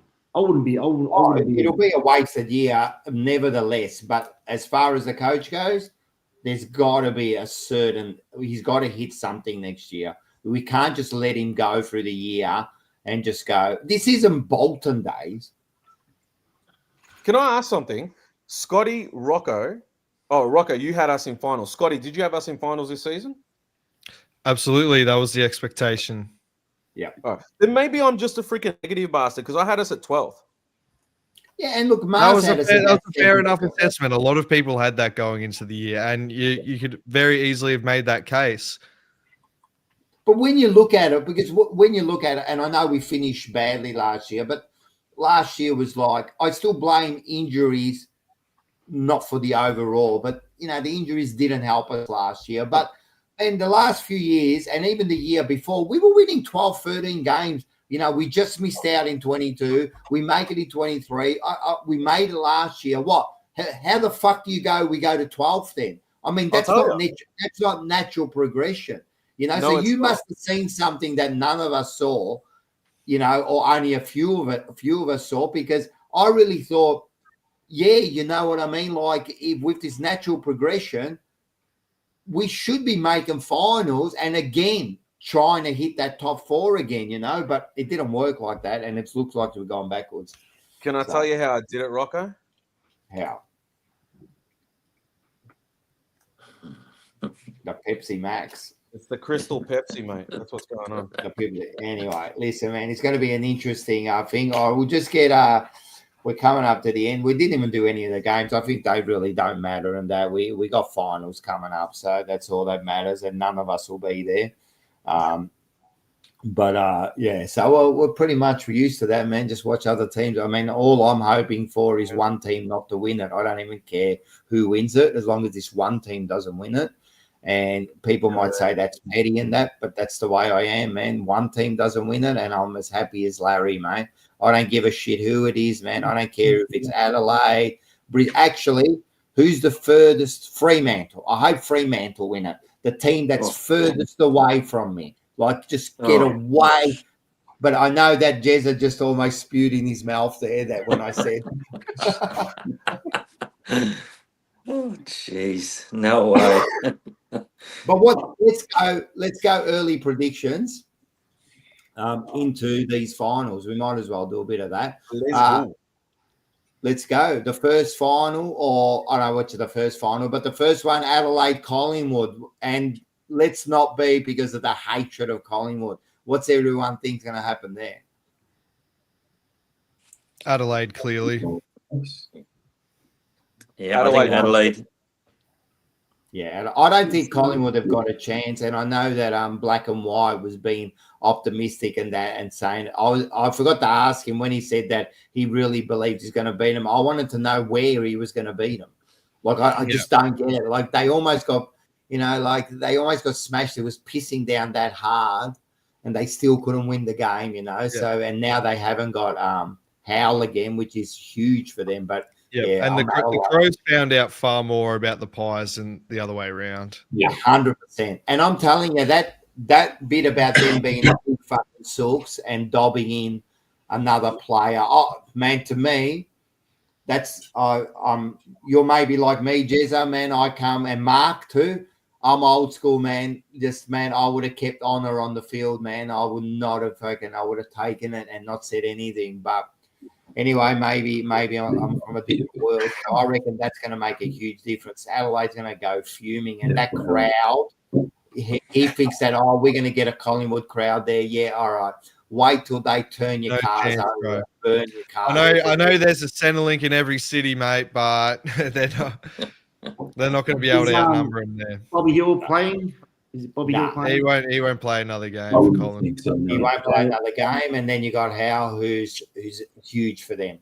Howell's huge for them. Adelaide for me, then. Adelaide for me, for sure. Yeah. And what about the other one, which would be Geelong and Brisbane? That's going to be huge. It's over here, and Geelong are sooking it up because they're not playing. Oh, we're going to play it at our home ground. Shut up, stupid. You play at the G, or else, again, if I was in charge of the AFL, I'd say shut up. If I ever hear that again, I'll just kick you out of the competition, you bunch of bums, right? Shut up. You're lucky that it's a privilege to play at the G, and I want to play at GMH fucking stadium. Shut up, stupid. That 2 Bob stadium you got over there. People got to drive for 3 days on the highway and almost get killed to go and watch them. These interstate teams, they would kill. They complain about the MCG so much because they don't get to play on it until the grand final anyway. Yeah. So. No. Yeah. If you catch any cat supporter having a sook about that, remind them that last time they had a home final against Fremantle. Actually, we might get your Cats bloody supporter mate there, Lucas, who doesn't wear clothes when he comes on fucking on the show and that, right? We might get him to come on and see what he says about his shit. Yeah, right? I'd love to have him on. I think we've ruffled a few in the cattery tonight. Yeah, they're all going to suck about it. Whatever, bro. Go home. But what do you reckon? Brisbane and the Cats at the G, man. Yeah, I'm going Brisbane for me. Yeah. Brisbane have proved they can beat teams away, and they beat them there last year, did they not, to get in? Or was in it the prelim? Yes, another famous Geelong prelim loss. Yeah. I think Geelong will get it done. You think Geelong will get it done? I think Geelong will get it done. The second Max Holmes touches a blade of MCG turf, his hamstring's gonna dissolve. Yeah. That's not nice. Yeah, I'm with you. I think Brisbane are going to do this, man. They're starting to look primed, man. They're just a nice, even, tough side, man. They're just so good, man. So they've been beating good teams. Who's Geelong been beating lately? Really? They certainly haven't had any practice in the last 2 months. So Brisbane, Geelong. Plus, I've got this like a little bit of a say. My whole thing is, of course, one team not to win it, right? So my theory is this: Adelaide win, Brisbane win, right? And then if Collingwood happen to win week 2, that means they have to travel to Brisbane, or they'll eventually have to play Brisbane in a preliminary if they do. So you don't want them to come back and play a Geelong, let's say, over in Melbourne. I'd rather make it as hard as possible for them. So that's my theory about Brisbane winning the second final. And then you've got, we just talked about it, you've got GWS and Hawthorn. That's actually far out. That's a good game, though. That's going to be a tough game, man. Yeah. I still no matter how many times they prove me wrong, I still don't trust the Giants, but it's still a hard pick. Hawthorn's not living up to, they're not playing at the absolute elite level that everyone was expecting. I'm not quite sure how to pick them at NG, so I probably will end up going for GWS in this one. No, I reckon Hawks will get him, man. Giants they've been inconsistent this year. They haven't been as good as their position states. I reckon Hawks will get him. Hawks will play big. I think the Giants should get it done. I had them as the premiers at the start of the year. They've disappointed me greatly, but I still think they might. I had them more missing experienced finals players in this year, finals as Jezza. well. So sorry. I had them missing finals. Yeah. No. I thought on what they showed towards the end of last year, I thought they were a bit unlucky enough to go a bit further. But the start of their year was poor, but I think their last few games, the last month actually, has been pretty good for them. They've been doing enough to win games without being flashy. Whereas I think Hawthorn has gone the other way. They're not winning games you think they should be. They're still thereabouts, but I think at home the Giants will get them. Yeah, I think the home ground might get them. And yeah, Giants, when they play well, man, they look okay. And you got Toby Green, man. He looks like he's on a mission. So yeah, for me it's the Giants. And then they got that last one, which they just scraped in. Now, you got Fremantle over there against Gold Coast. And yeah, for me, I know, Jezza, you're going to spew in your mouth again, but Fremantle should win that one there. They should win it. Yeah. Their three big forwards last week, kicking 9 goals between the three of them was a pretty good effort.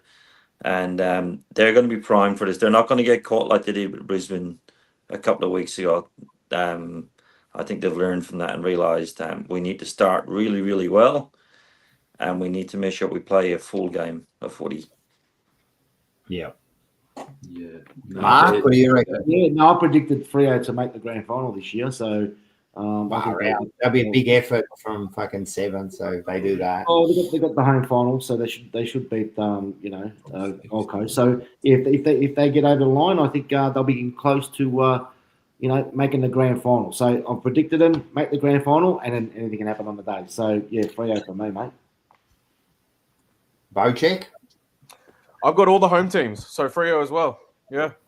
Pretty easy, yeah. Yep. Liam, you're going to go Fremantle? Yeah, I'll stick with him. I want Gold Coast to win. I'd be happy to see Gold Coast win, but I think Fremantle at home, and they've been beating good teams.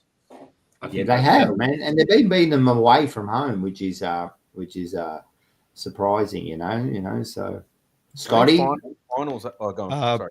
Purple Army for me. Get those bagpipes blowing.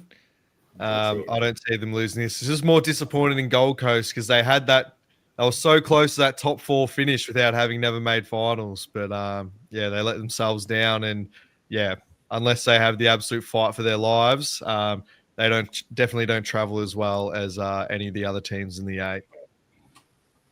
Very interesting. I was going to say, real quick, teams like Adelaide, Freo, Geelong, their home turf when it comes to finals and their supporters is going to be freaking hard to play at. Yeah. Like those three there. I'm not saying they'll at the Geelong games they'll have to be handing out Rexona at the MCG gates. Yeah, that's MCG. I get it. Yeah, so it's a bit different. So let me. Okay, you're right. Yeah, so let's just go with Adelaide and Freo. That's going to be very, very tough to go there. Yeah, that's why. And that's why grounds. Holy man! What? And that's why I think Adelaide will make the grand final. I can't see them being beat at home. They've set themselves up beautifully, and then once they get to the G, Rocco, who you got them against though?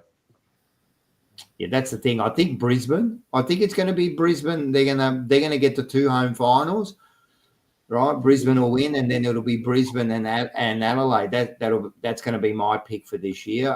And if that happens, I think it's Brisbane.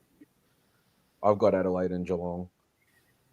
Well, there you go. So that means Geelong will beat Brisbane this week. Brisbane, Geelong. I reckon that'll go in the final as well. Yep. Brisbane Geelong's not bad. The two teams that are probably your safest bet to make it prelim at minimum. Yeah, I agree. But anyway, interesting. None of us. So you realise if Adelaide and Brisbane both win in the first week, they both play home prelim finals, and there's no prelim in Melbourne. Yes, that's right. But does that matter? No, it doesn't matter. But you know, you would think if they both get only a home prelim non-Victorian finals, would even think about or care about. Yeah. Nah, you guys would. You'll whinge if there's no We games. just know the last dance, the big day, it comes back home, mate. It does. And you'll be watching it from the outside like the rest of us on tonight. Exactly right. We'll be watching it from TV like we normally do. Yeah, When I was mate. 1.5 and 4 years old, I was still watching it from the outside. So That's it, man. That's it. All right. It's been a big night of football. Thank everyone for jumping on. Thanks to chat. Before we go, just a couple of things. Make sure you get these tickets. You've only got 2 more days. Get them. Let's get down there. It's at La Di Da. And there'll be wrestle themed music, wrestle themed drinks, wrestle themed dancing. On that note, Yeah, I only have 11 tickets left. there you go. Good stuff. damn, fantastic work. If you're thinking of coming, now's the time. All right, do it. Grab them. So you've only got you got tonight and tomorrow. But if you're thinking about it, just grab your tickets now before you miss out. That's it. Talk about missing out. Then there's this big one the next day, and we're in the same boat. We got a few more than 11, but we haven't got many more. We're starting to fill up. Last few days, everyone's been buying tickets, so make sure you get them. You can't go wrong. $69, howler. Get to see these 3 stars. You get to see the Monday Blues. You get to see me on stage too. So that's got to be worth at least nine of that $69, doesn't it? That's got to be worth at least for $9. So we'll be up there. I'll be doing my little stand-up at the start just to get everyone pumped up. So I've got everyone in sight, so just be careful. So everyone's going to cop it. We know Liam's going to be there. You do stand up though. I don't. But I thought you just do like Rocco's rant. No. No, From You're not going to want to miss this one, Liam. Don't miss the bus. Don't be late for this one. Yeah, so when I did the first one, they dared me to do a stand-up routine at the start. So and now I've kept it up every year. So I do like a 10-minute stand-up right at the start. Some jokes hit, some don't. As I said, the first one, is the most nerve-wracking thing you can do. Even though I speak every day, get up there and try to make people laugh. It's a tough gig, man. I reckon it's one of the toughest gigs you can do is get up and try to make someone laugh, man. Like tougher than acting or singing or whatever, just to get up there. But anyway, yeah, you'll see a bit of that. Food, it's going to be a good night. So make sure you get your tickets. Links are below in the description, and there is only a couple of days to go. And that's it, fellas. Thanks to everyone in the chat. Make sure you... I've got to ask Jezzy this one question, because I know there's a lot of Seinfeld fans in the chat. Jez, you'd be happy with that. What was that, bud? There's a lot of Seinfeld fans in the chat. Oh, yeah. Yeah, Rocco Murray asks what your top 3 episodes are. I can only think of like your favourite scenes. I don't know your favourite episode. Are you a massive Seinfeld? Oh, massive. Absolutely. Yeah, huge. Now, my favourite scene is the Kramer Batman scene when he's driving the bus. I know that's your favourite scene. I laugh even before the scene has started. It's just one of my favourite scenes. That one, and there's George pulling the golf ball out of the pocket after he's teed it into, or actually it was Kramer that teed it into the whale, apparently.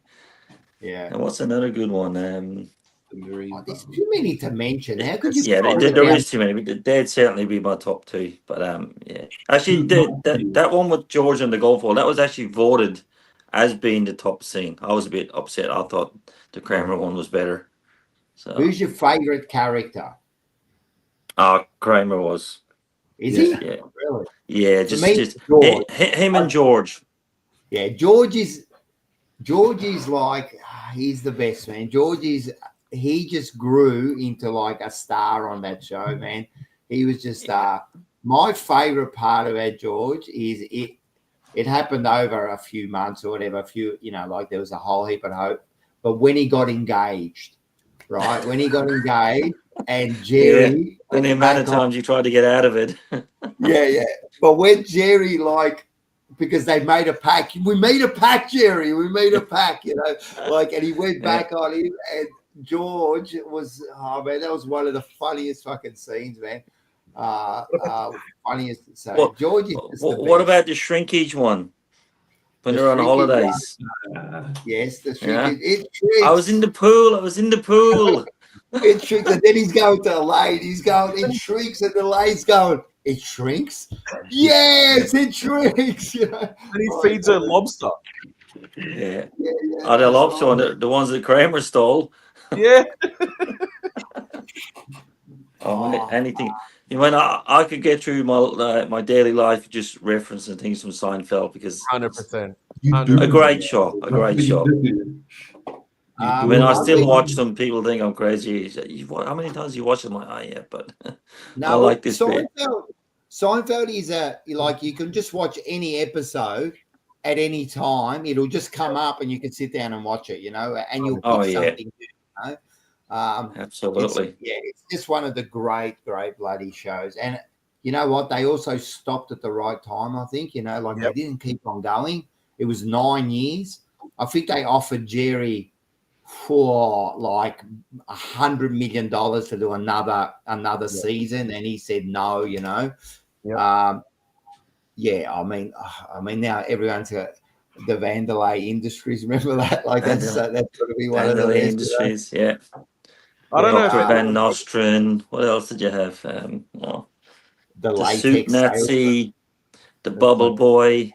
Yeah. Oh, the Bubble Boy. That's got to be a fucking classic too, the Bubble Boy, man. That's Moops, it's not. Yeah, Moops. Sorry, that's not what it says here. No, not the right one, no. Hey, Jezza, if you're ever in the chat, you got to keep an eye out because there's a fair few of us every single show that start quoting it for the whole chat. Yeah. You're gonna have to jump in. Yeah, I will. I'll have to. But can I just, the reason I don't jump in is because according to someone in the panel there, in the middle up the top, 80-year-old.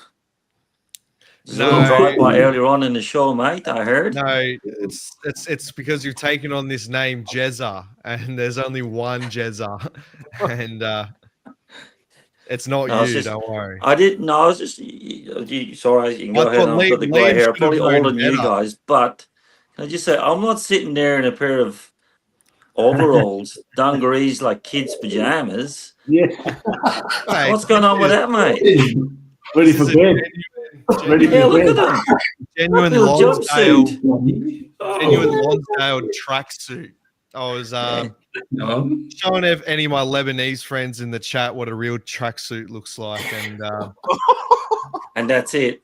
Made by superior English tailors, Jezza. I reckon it's been made by Supra, mate. I think it was made in Bangladesh, to be honest, but that's I was just looking through all the way from bloody Perth. And I've got my SpongeBob socks on that I've been wearing to work all week. Yeah. How old are you, man? Come on. I'm an old chunk of coal, mate. I'm 31, but no, I was clearly not referring to you, Jezza. It's just mate, I took it personal. I was, your son, if he calls himself a footy fanatic, should have been aware of the Jezza. Yeah, true. But he smells different. We'll allow it then. No worries. You'd know if I was coming after you. Hey, Rightio. I think Scotty panicked there. He doesn't know what to say. I think he got you, mate.